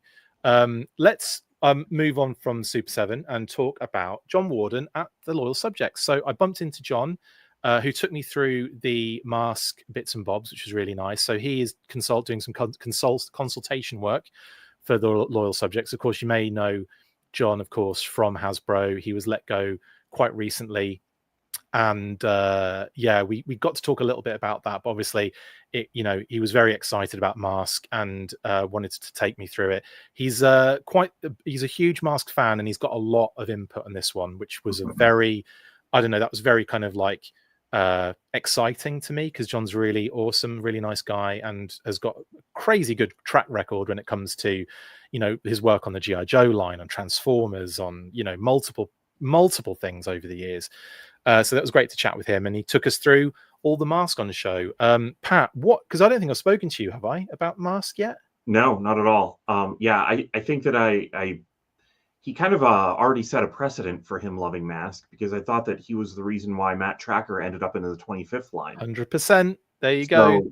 So we know that he loves M.A.S.K. So this is a good fit, and he's such a capable person that's one of the reasons why I'm like, oh, well, maybe I will need to buy some of these. It was really nice to see, like, Condor, Thunderhawk, Rhino, technically the mobile defense unit, and the high-tech helicopter Switchblade, to give it its full name. Now, obviously, there are a few issues there with the name trademarks, so that's how they're getting around it. They're just adding other aspects to it, in the same way that we have a Stuart Outback Selkirk and so on and so forth. Just for anyone that's wondering about that. So he still used the terms Rhino and Thunderhawk and Condor and Switchblade and so on. So I think Condor and Thunderhawk are fine. I think it's the Rhino, obviously, that has the issues with the Marvel character, and what's the other one? Switchblade, which I have no clue, but that's got to be that might be a Transformer name or something. Anyway. It was really cool to see. It may even be just wanting to get it through customs, so they don't Switchblades. True. This is a high-tech helicopter, not a Switchblade. Well, what about Condor? They don't want to be like rocks and birds. And the figures are really cool as well. There's more articulation to these. They've got a little bit of that sort of like O-ring arm articulation, apart from like no elbows or swivel, but you know what I mean. They've basically got like that nice kind of articulation at the shoulders, basically, and also ball joints at the hips. So it's not just an up and down scenario with the legs and arms. Now you can actually get some distance out the sides as well now, which is really cool. Are these masks or are these alternate heads? Masks. They do So fit on the figures. they'll pop on the figure as a Okay. mask, yeah. And there are other elements that, so one of the things that John mentioned was that they're doing obviously everything very vintage coded, right? Yeah. Very similar, very kind of classic. But what they're doing is they're adding elements to each one. So blast effects, in the case of what you're seeing on screen at the moment, and other little elements. Like on Rhino, there's going to be a little working winch on the back of it. So you get on that little mini vehicle that comes out the back of the Rhino, behind the sort of lid of the the kind of entrance for the person sitting in the actual mini vehicle, a little working winch is going to be like there. So what he's doing is he's kind of saying that everything that you recognize and had originally, you're going to have these little additional elements that don't take away from it, but certainly do add value and fun and play to them. So, for example, everything works pretty much exactly the same way that the others did. He showed me the mechanisms on Thunderhawk, on Switchblade, and again, like, they're working to obviously make stronger mechanisms for Switchblade, because in the back in the day, like the wings would break and all sorts of stuff. Stronger mechanisms on Thunderhawk. The bombs still come out the bottom when you when you do this, when you push the spoiler down, so you get that they open to drop the bombs and all that kind of stuff. So you have all of these mechanisms still in play. I for one would say I love the fact that they're adding all these little extra bits. Oh, the other thing is blast effects for the helmets. Down now, or was it, because it used to be the thrusters in? I think you push the thrusters in. I think you're right. I can't remember what he did on it, honestly. I think because I think you're right. I think the thrusters went in because it's going in that direction. When you push the thrusters in, it goes that direction and the bombs come out. I think you're right. I think that's what he did. But in that, well, the thing is, when you push the spoiler down, the thrusters do go in, Pat. Okay, so maybe that's a bit you push the spoilers down and everything moves inside, and then when the spoiler comes up, the thrusters come out. So okay, well, on the vintage one, it kind of, the spoiler pops up and it gives you access to them, because pushing the spoiler down, you can still do that after you've put the bombs back in and they don't fall out. Okay. It's hard to remember for me. I'd have to have the figure again in my hand, but effectively, yeah, he showed that the mechanism is still the same, effectively. And like I said, blast effects for helmets is the other thing they're bringing into it. There's an image of, I think it was a Rhino image from a promo shot that had Bruce Sato's lifter effect attached to his helmet. Fun. It was really neat. So so like there's going to be like I said, additional elements on this one. They all look and feel almost identical to the originals, mate. The vehicles, anyway. The figures feel a little bit updated, look a little bit more. There's a little bit more kind of quality, sculpt wise, and all that kind of stuff. But they're very, very, very close to the original. Very animated compared to the original sculpts. The original sculpts are actually fairly good, in my opinion. Yeah. So, I think the original sculpts hold up quite well. It is nice to see the eyes painted in, though. Yeah. He said there's a bit of work to do for Matt Tracker specifically on the eyes, because he thinks he looks a little bit surprised. I would agree. But they are definitely working on a lot of these elements. And of course, here's Rhino as well, which is another beauty. All of the things I think from the original are still involved here. So you've got the kind of like spring attached sort of like front grille that flies out. I think the ejector seat still kind of happens out the side of the door. The section opens out the back, and the missile fires, and the removable vehicle at the back, and then the satellite dish, depending on which country you're in. Have you seen that? Exactly. Yeah. And of course the the smokestacks fold down as well. So everything is almost exact to what you expect it to be. And from what I'm hearing, a listing popped up as well recently that explained that an SDCC Chrome version is on the cards. So there's a likelihood that we might get a Chrome version of this Rhino, maybe with different figures. I don't know that, but Alex could be a good way to get Alex Sector, considering it's something we spoke about. We spoke about Boulder Hill. Yeah. But he was thinking more from a crowdfunding perspective that they would do that was something that they were considering. It's not terribly complex. There's not tons of pieces to Boulder Hill. So I think a crowdfunded Boulder Hill would be amazing because that would give you the opportunity to do lower levels or something like that. Yeah, well, loads in actual fact, like the helmet, kind of That's like exactly the table. one thing that needs to be added to Boulder Hill. Yeah, You could have a little fun little track that goes out the back, that little the little train, that futuristic train could roll up and down on, that kind of transports them to Boulder Hill sometimes and stuff like that. And of course, it didn't take us long to get into wanting things that weren't in the vintage line. Right, exactly. Yeah. The other thing, making the garage doors big enough so that Rhino could get in and out of it would be really cool as well. Yeah, that would be really cool as well. Yep. Yeah, I mean, there's so many cool things they could do with that, and I'm with you on that one. I think if they want to do that, then maybe all we need to for do it. a M.A.S.K episode is what we need to do. Oh, let's M.A.S.K episode. Hell yeah, we can actually should we get the Triple Takeover guys to join us, because they're big M.A.S.K fans. I've been talking to them. Oh, that would be amazing. I would love that. Let's do it. Let's reach out to Sixo and friggin' Liam and Jason J Swags. Let's reach out to them, get them, and see if we want to come on for a M.A.S.K episode. How much fun would that be? That would be a lot of fun. Okay, yeah. I'm doing it. I'll reach out. Anyway, yeah. So I think that was also mentioned. Also, we also talked about things that weren't in the vintage line. Obviously, getting Gloria and Shark involved is very important.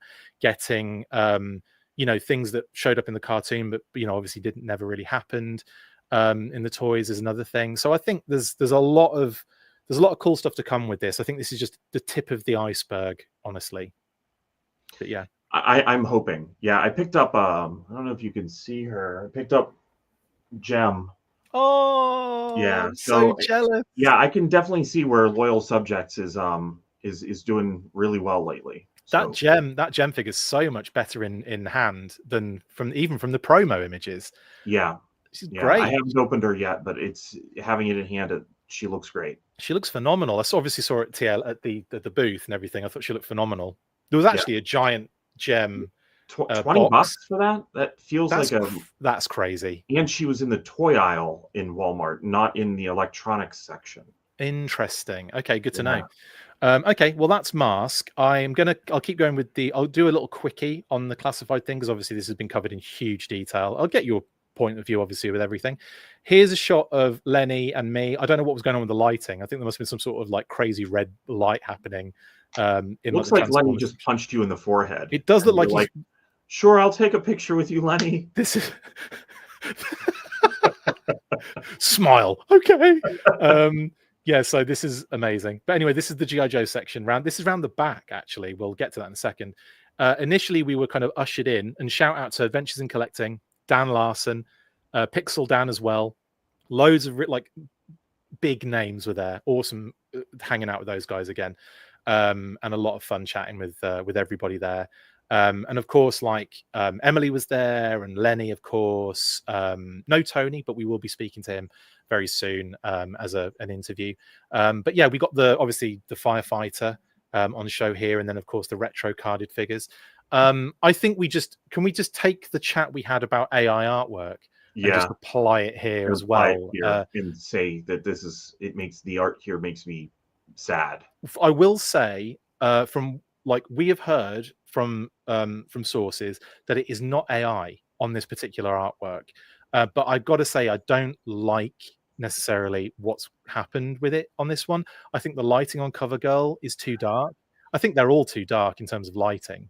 They just look weird to me. I mean, if this isn't AI, I do, like Bad Wolf Media mentioned earlier, it's tough to just call something AI. I threw this into an AI detector and it said that it was AI. I threw Interesting. Now, I didn't throw in or test the detector. I probably should have done that before I came on, but it said that it was.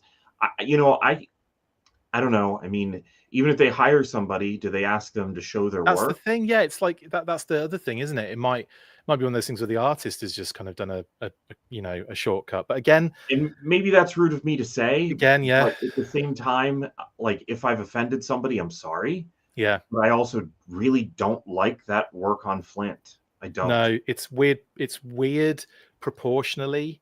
His head looks too big for the body. So big that he's tucked his ears into it or something. Yeah, it's not. It looks weird. Yeah, I have to agree on that one.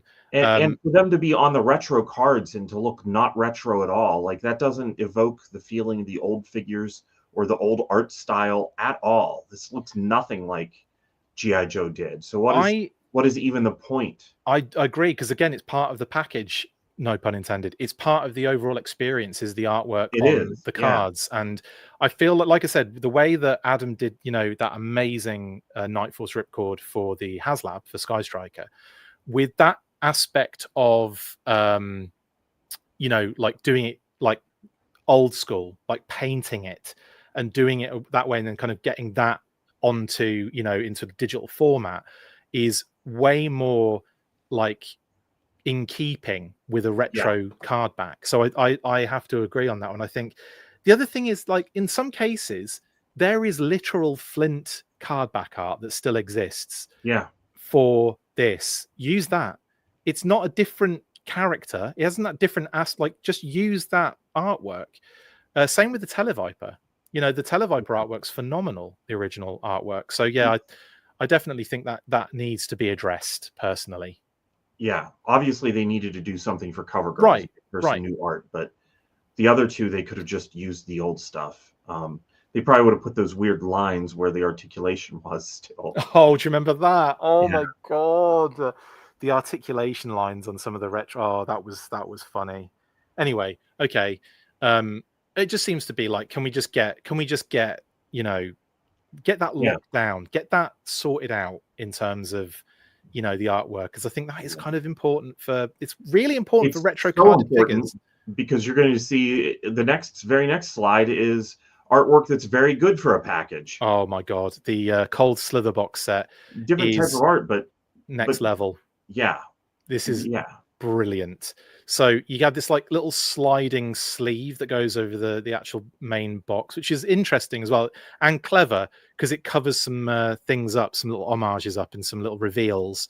But obviously around the back you can't see what's going on there, but there is a hidden character, which we'll show you in a second. Two hidden characters, one of which is not out yet.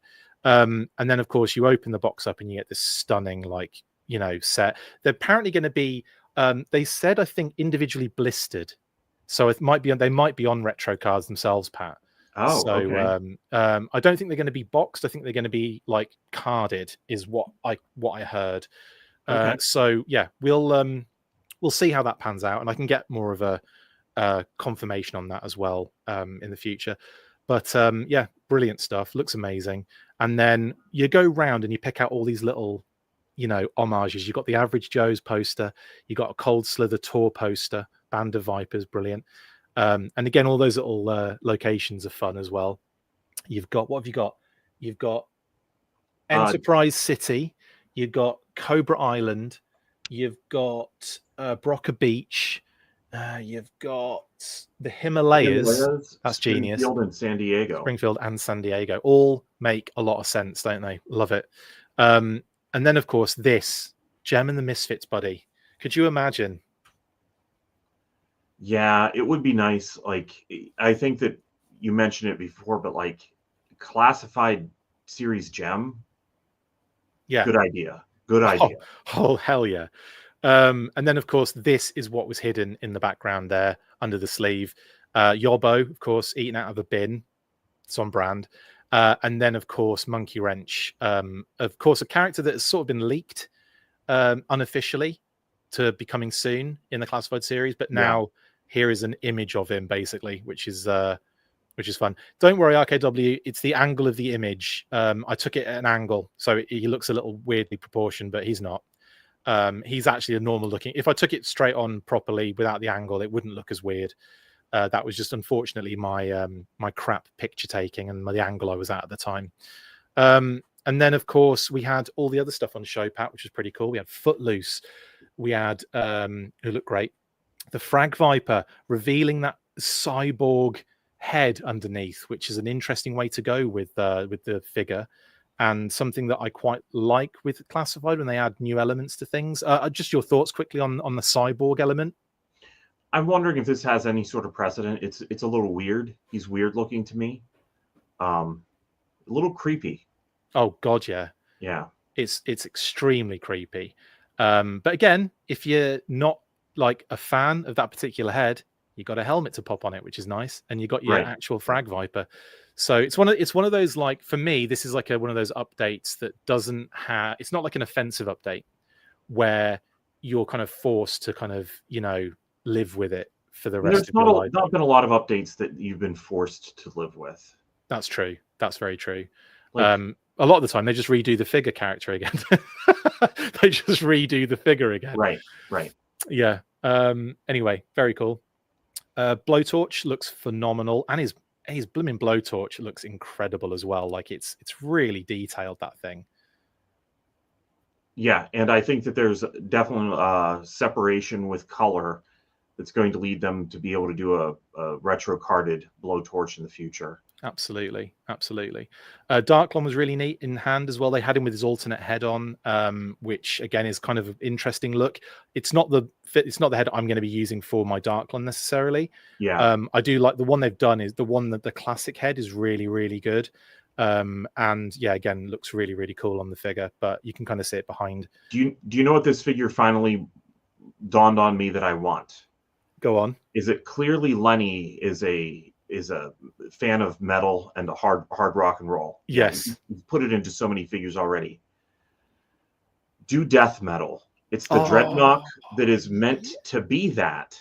Yeah. It has never been finished as a character. Yeah, we've only got like a head, haven't we? Have we got like something like this up? Yeah. Like how hard would it be? And that could even just be an alternate head. It's almost like blank canvas Lenny, but in the channel that he is prone to like want to do. So like, please just do that. Maybe Lenny, he likes Dreadnoughts. He likes metal. So maybe do death metal and finally finish that figure. That's a really good idea, actually. I think death metal would be like, for example, like a tier for a HasLab character or something. But the problem is with that. I think that his excitement would cause it to be a good figure. Yeah, and it could just be a regular figure. We need a little bit of something new on the shelves, and to have that thing that's new but also has a little bit of reason for being finally made. Yeah, I think that it just needs to be mainline. No, that's cool with me. I'm down for anything anyway. But yeah, absolutely. I think death metal would be phenomenal. Got a bit of Law and Order as well. Looks very good in their little poses here, which is really neat. Yeah, again, like you're getting exactly what you get here with Law and Order, and it's really good.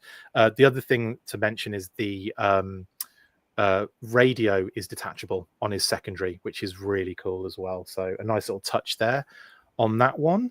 And again, like just Law and Order. I mean, it's a absolute classic, iconic staple of the G.I. Joe, isn't it? Really, it needs to happen. Then we get the Mass Device Divers, the Joe and Cobra Diver versus pack. These look really nice in kind of like in real life, and I think they'll be nice kind of I call it kind of like troop builders effectively, because that's what they are, but nice little fillers for like some of your water-based sort of dioramas or displays or what have you, because at the moment my Joe and Cobra kind of like water displays are just like 2 or 3 figures each. It's not a lot going on. It's like the Torpedo, the Recon Diver, and Shipwreck for the Joes, and then for Cobra it's like the Eel, another Eel, and Copperhead. So it's like it's nice to get a few more figures to kind of back them up. The thing in your interview that I thought was interesting is he said this is where maybe hopefully some of the payoff is going to be with them trying to make the neck balls a little bit closer and more universal, that maybe some of the other figures will have more of a chance. I mean, it's not going to work with everything all the way back to the beginning of Classified. Right. But they did make an effort to try to make that stuff universal. So hopefully some of those other heads are going to pop onto these bodies. And that's going to be a big plus for these. Absolutely. Bad Wolf Media says Chris's underwater display is just Torpedo versus 600 eels. Not even close. I've only got 2 eels. And Death Valley Machine says, I can't wait to swap some Joe heads on the yellow divers. Yeah. That's a very good point. Yeah, absolutely. I want to see what ones work for sure. Big time. Then there was a surprise for me, because it's the only one I wasn't expecting. I expected Beachhead, but didn't expect Night Force Quick Kick. This is really fun. And the funny thing is they put the figure out with the helmet kind of on. And because of that, everyone's just like, how is this quick kick? If you see the figure with the quick kick head, it's so good as well. I'm so surprised they didn't do that and have like the alternate head. I know that you can see it in the package in the background, but oh my god, this is it was such a fun surprise night, you know, a Night Force quick kick. Now, Pat, there is sort of precedent for Night Force quick kick, isn't there? But not at the same time. Do you know what I mean? Like, yeah, you know what I'm saying, aren't you? Nunchuck. So originally, wasn't that kind of concept, or wasn't that supposed, or is there like an idea that it was supposed to be quick kick originally? Oh no, it was straight up labeled quick kick originally. There we go. Okay, cool. Yeah. So yeah, it's a good point. The figure in the 2002 that became Nunchuck was meant to be quick kick. So yeah, and they did a Night Force Nunchuck, which I think by that time he probably was intended to. They probably did know at that time that he was Nunchuck, but it would have been quick kick that ended up that way. And that figure looks so much like it's quick kick anyway. Totally. Yeah. So I see what you're saying. So there's that precedent, kind of a course correction and a precedent. Yeah. Yeah. A loose precedent, but one that's there. Yeah, I love the fact that, like Lenny said again in the interview, if you haven't seen it, I'm surprised because it's got 12,000 views, which is blowing my mind, by the way. But he mentioned in that particular interview that Quick Kick has effectively taken that mask from a Cobra operative or a ninja, and he's repainted it to be more intimidating. And of course, he's got shoes on now, so he just wanted to put Quick Kick in shoes. He said in the interview. Intimidate some of those creatures of the night, or the weird things that they have their version of Night Force going out to battle. I did notice also Beachhead's missing some of the camo pattern, like some of that. He's got the grid, but he doesn't have the circles. There are circles in the original pattern for that Night Force. Interesting. I'm gonna have to look at that figure again in that case. But yeah, I do think Beachhead looks gorgeous though. I love the fact they've done the digital camo on the pants and the grid pattern and everything. It's very very of that Toys R Us 6-pack or whatever pack it was. I can't remember now. Yeah. To be fair, I think they reissued that figure and he was missing those circles. So right, it works. Yeah, either way. And there's a close-up of both of them as well. Just yeah, again, just a little bit of a recap there. And then of course we had the claw finally. Oh my god, it was so good to see this in real life and be like, oh, this exists. Fantastic. It's very big. It's huge and it genuinely looks incredible. Like I got to touch it as well, and it's well good. It's really freaking cool as well. And speaking of massive and really cool, yikes, this blew me away. This really blew me away. What are your thoughts, Pat, on the snake armor? Like I think I mentioned the steps that are there whenever the thing folds down. I kind of was hoping to see something like that, and then there you can kind of see that there's a couple of red metal rungs that would help a character get up into it. So I think this is kind of what I was thinking it would be. Yeah. My only disappointment is that they didn't develop it out with a particular driver. Right. I would have kind of liked to have seen that. Maybe going back to the UK release, didn't it come with a His driver? Yeah. So if we haven't really gotten His driver at retail again. So if they would have taken that His driver and developed it into a new color for this, I really would have liked that. I was hoping that was going to be the case, but yeah, in the end, I think to bring costs down, you can get this will be a lot less than I think people were expecting it to be. And it's kind of a figure in and of itself. Yeah. So maybe you don't need to have a figure that goes with it. Absolutely. I will buy one of these for sure. Yeah, it's phenomenal. This is like a really cool. I mean, this reminds me of the whole M.A.S.K period and Pursuit of Cobra and like that kind of era. Yeah. And I'm hoping to see more of this sort of thing in the future. I want to see like a G.I. Joe version, Yeah, that'd be fun. Anyway, sorry, my audio is doing a stupid thing again. I will just continue. And I will just talk about, can I just talk about Snake Eyes? Go for it. I love the fact that his hands actually glow in the dark. Oh my god. And they are such a bright pink. I think that it's cool that they not only did it, but made it so apparent and obvious, but also the fact that he does come with the other hands allows you to turn him into a very Sunbow Snake Eyes. Yeah. And to ignore the fact that it's just this episode specific. It's, a little more broad for all of Sunbow. It's really good. We'll be looking at the images very shortly as well. I'll rinse through these because obviously we'll see these in another fashion, but it was great seeing Snake Eyes and the polar bear. Great seeing Crystal Ball as well with the translucent parts. So phenomenal. And of course, Break is really cool as well. But like I said, there's a few more images to get through. And I believe, yeah, I'm going to have to switch it over to this. Boink. Here we go. We're continuing with classified, but obviously we went into pre-orders at this point. The Firefighter, we'll start with that, Pat. Looks phenomenal. And the images as well, just absolutely insane. What are your thoughts on this as an addition to the line? I would like to know, is that blanket a fire blanket for rescuing a person out of a fire? You know, like a fire-resistant blanket? Or is that one... Because it sounded like he was talking about it being the one that they're just warming up with on the wrap up with outside, yeah. Rescued, but I imagine it's actually a fire blanket that you could even use to put out a fire. He described it as a fire blanket. Okay. So I imagine that is the thing. I just joke about the fact that it's like that stuff they put around marathon runners after they've run, but it's a different thing completely because that's like a crinkly material that they wrap like people a space blanket. Yeah, but there you go. They've kind of done that here, but you're right. I think I think they're just wrapping him in it because he's about to run into a burning building. But yeah, I think you're right. I think that is just a protective blanket for that. Actually, Bad Wolf Media says fire rescue blankets are used for both because they keep heat out, but also keep it in. Okay. Thank you, Bad Wolf Media, for that extra bit of information. So there you go, Pat. Does both. Well, it is both. Okay. These shots are great, and we're getting Matt on the show, Matt from Shooting the Galaxy, very soon as well to talk through a lot of these new images because they're absolutely gorgeous. I love this one as well of them sitting down like all knackered after just being inside a burning building. Yeah. The layout of all the gear as well, very cool. Firefighter, really good looking figure, really good looking one. Yeah. Then of course we've got Breaker, which was a Target exclusive, or is a Target exclusive. Went up very limited quantities on Pulse, is already out of stock. Are you happy that Breaker's finally here? That is a kind of more classic inspired Breaker. He has his gun. Yes. Yeah, got his gun. Got a mass element. He's in Mustafar in this photo shoot. Yeah, it really looks like it. This is where he gets the high ground, Pat. This is where he's got the high ground. This is where he shouts that he loved him. I loved you, Anakin. Anyway, sorry. There's the bubblegum pop as he's cutting the element out of the rock is a really good shot. I love that one.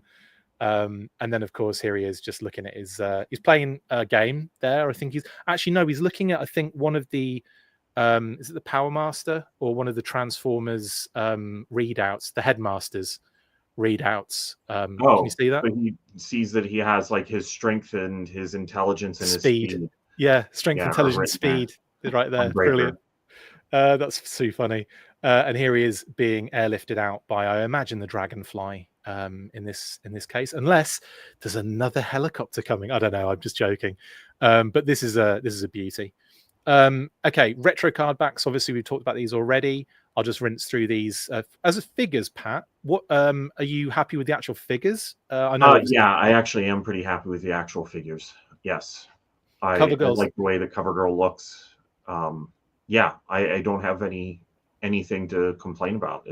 She looks pretty good. No notes. I love the fact you've got the different option. The heads and the hair piece is all removable, so you can have lots of different options going on there as well. I would have liked a calculator. I guess I should say that. Yes, big time. The tactical calculator or whatever that thing may be. Big time.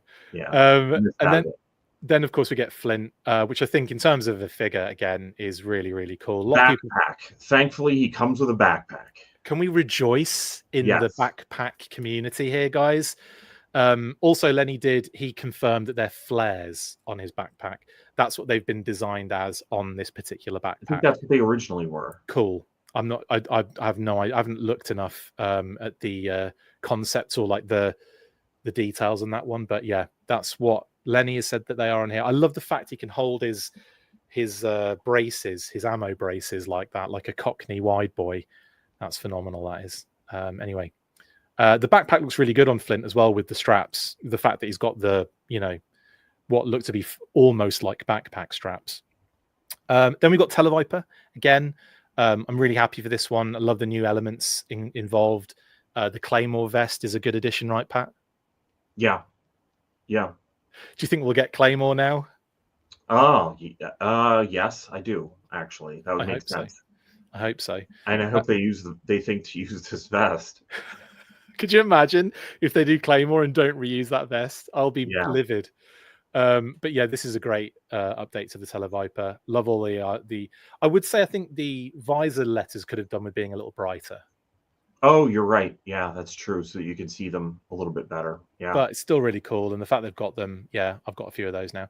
Snake Eyes, polar bear, crazy pants. This polar bear is massive, by the way, as well, just huge. There's a good shot of the glow in the dark hands as well, Pat. We actually get some good photographs as well of the images. This is wonderful. We can see the polar bear, and it's full size, like stood up, which is crazy. Here are the posts by Lenny very recently of the inputs for the polar bear as well. He looks so friendly here. He should be holding Coke. A big time. Yeah. Look how cute and happy that one looks. Like, seriously. And then look at that, how angry that one is. Yeah. Yeah, different there. Bit different. Here is here is the bear and Snake Eye standing next to each other. And I thought I would complete the image. There you go, guys. Can you see what I did there? Brilliant. Took me ages to try and find something that was doing a C. So thank you, Spirit. Anyway, then we get these beautiful pictures as well. This one on the right, mate, to show the sort. I know it's like black light or whatever, but it really does show those hands and glow in the dark parts really well, doesn't it? Yeah, for sure. Lovely stuff. Anyway, looking really good, amazing. You happy with the Snake Eyes and polar bear? I am. Yeah. I think that they need to keep doing Snake Eyes occasionally. Right. So doing one that actually has some purpose to it is the way that I'd like to see it go, rather than it just being, hey, it's slightly different. I gave him green pants or whatever, they may have done in the past with. In the 25th era, there were definitely a lot of Snake Eyes that were not necessary. Absolutely. I have to agree with that one. And then, of course, we get the little trap, which is articulated. There you see. There you go. Nice. Brilliant. That's a nice little touch. I like that. And then we get to Crystal Ball. Sorry, there's a lot of images to get through, and we are way over time, so I'm rushing through this. Like I said, we've already covered this in quite a lot of detail. I did get excited when I saw that character in the background, but I think it's just Firefly. No, I told you who it was on your Facebook page. What did you say? Well, you could see by the way that he's dancing, it's Crystal Ball's cousin, Disco Ball. Oh my God. How did I miss that comment? That's the worst. That's brilliant, actually. I think that's genius. He's doing, Yeah, you're right. He is literally doing the staying alive sort of dance. Yes. Brilliant. Right. We'll never have Pat on so again. I get to reuse my terrible joke. Pat is never coming on the show again, by the way, guys, after that. And of course, the loadout. Really cool to see Crystal Ball with more than one accessory, isn't it, mate? It is. Yes. Finally. I probably the funny thing is I probably never would have picked any of these as accessories. Maybe like the Crystal Ball, but the sword and the mask are really good additions, but something never would have dawned on me. The pistol coming out, I think that would have been one of the obvious ones we would have chosen for an accessory. I just would like the lenticular to maybe not be exactly as the thing that is the cover. Yeah.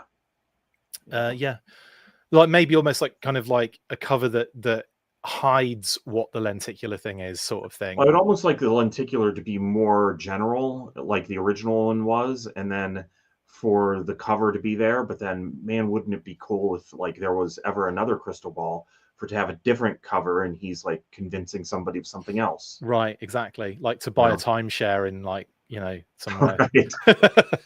Yeah, a Baraka Beach timeshare. I love the little Cthulhu alternate head. It's amazing. It is good, yeah. They don't glow in the dark, but they look good. Yeah, the translucent kind of thing is still a nice gimmick and still looks good on all the images and stuff. I mean, look at the lighting here. They look great, actually, like the way that they all the way that they light up in that. Yeah. Really cool. I love how they're floating in that image on the right there as well. Right. So some poses may require hand support. Exactly. Remember that old disclaimer? Yeah. They don't literally float. They're not drones. They're not going to float if I buy them. No, they're not, mate. These are I think two of my favorite images of them. There's so much going on in the one on the left, and then that one where he's in the background and the crystal ball itself is doing all the work. It's just really gorgeous, beautiful images. Can't wait to talk to Matt about these, honestly. And then, of course, the lenticular image. You can see on the two different images how it works. Like the snakes are going in the eyes, basically. And then when the eyes are, when they're exposed, you can see these kind of like quite bright, like flashes in them. It's really, really neat. Anyway, and of course, that crystal ball will be going up for pre-order on March 13th at 10 a.m. EST. So keep an eye out for that.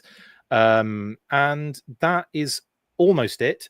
First look at Snake Eyes version 4 secondary, Pat. Very similar to the Snake Eyes original version. So they're really going for this one, aren't they? Yeah, I'm curious to see what the colors look like. It does.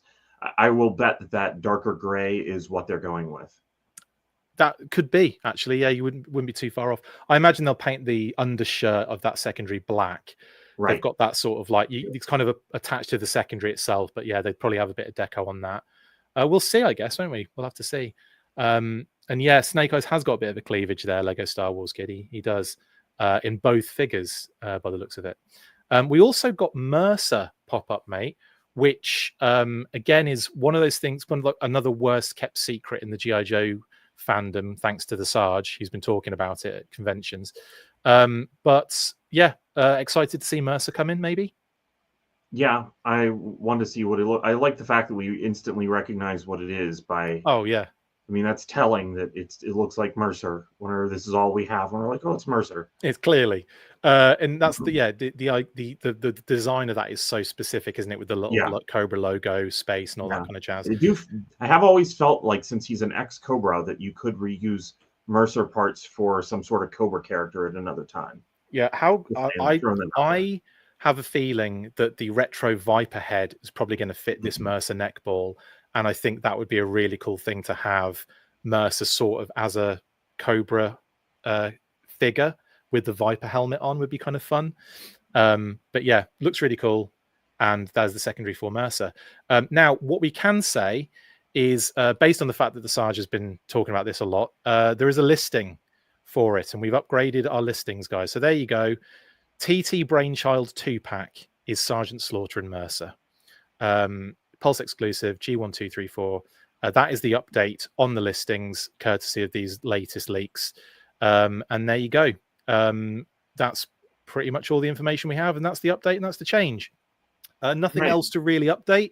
So I think we'll just go straight to shout outs, Pat. What do you think? Sounds good. Yeah, I'm a little late. Sorry. Let's do it. I'm miles behind. My apologies.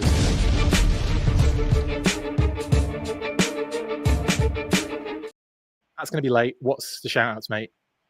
Shout outs first to A Punk with Toys. Oh, yeah. Well, I'll do A Punk with Toys. I don't want to forget him. Good point.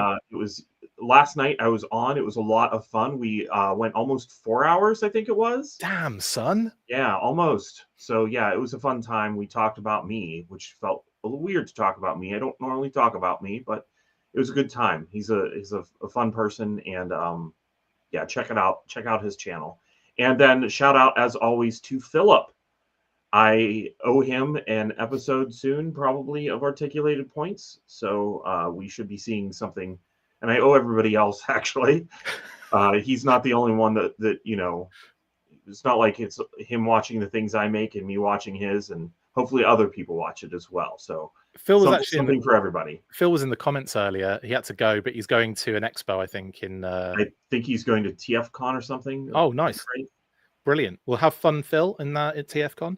And yeah, big shout out to Articulated Points. TF Expo?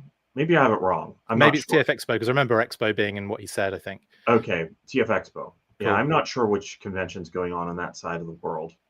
Well, have fun. Side of the country. But have fun, Philip. Have fun, Phil. Enjoy. Also, massive shout out to Brian Sauer for all our graphics, and of course, Assembly Required. We do know now that the theme is Cobra Island related.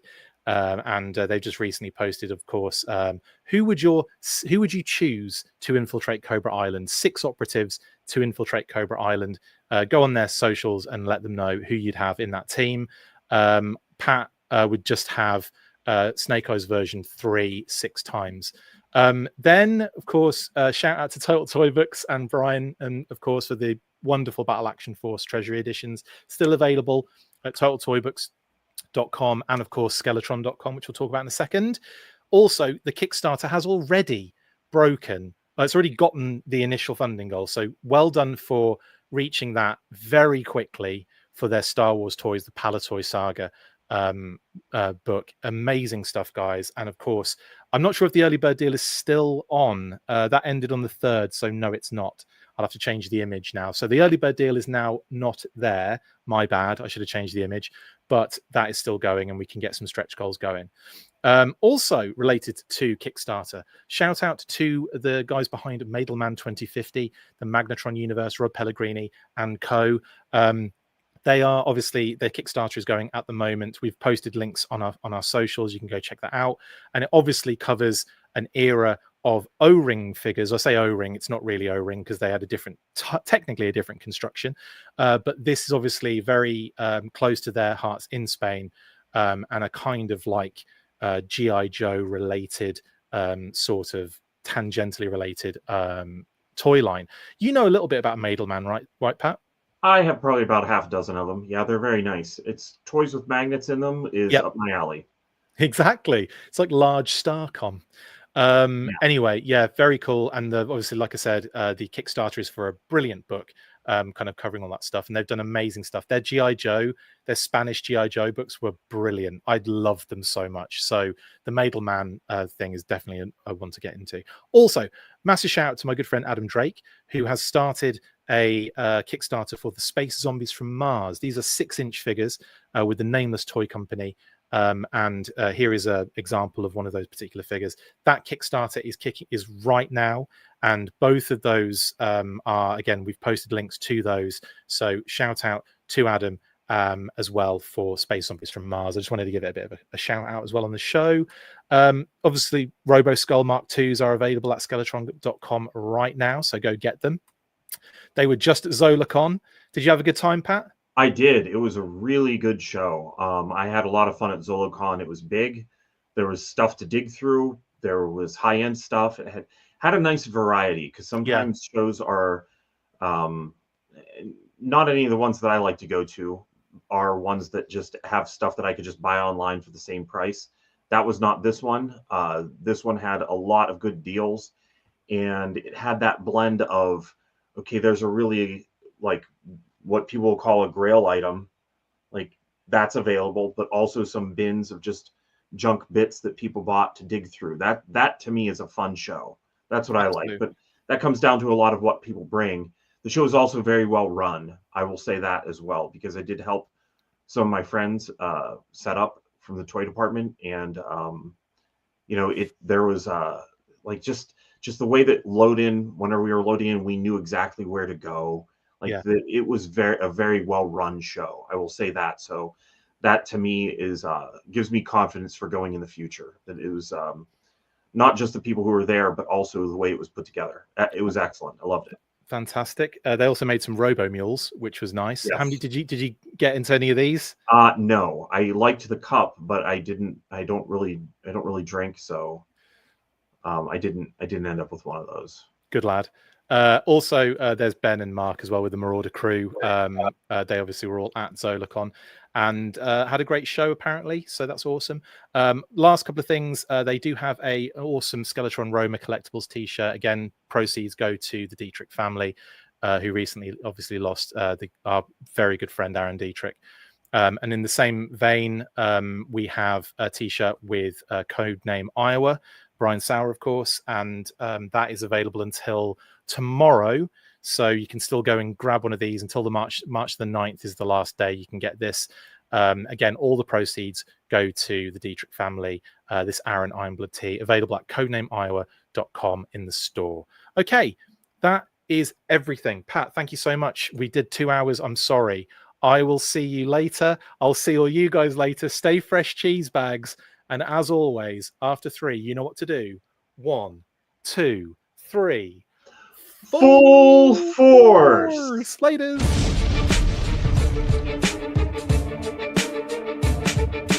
Make sure you get involved with the discussion by liking, sharing and commenting on these videos. And as always, you can keep up with the show after listening by following on all of our social platforms, links in the description. And if you would like to contact the show, you can message us on any of those platforms with feedback or questions. We also have a Patreon page, so if you want to show your support for the show, see your name up in lights on these videos, or enjoy exclusive bonus content, then check out patreon.com/The Full Force Podcast, or click the link on any of the posts this podcast appears in. Full Force.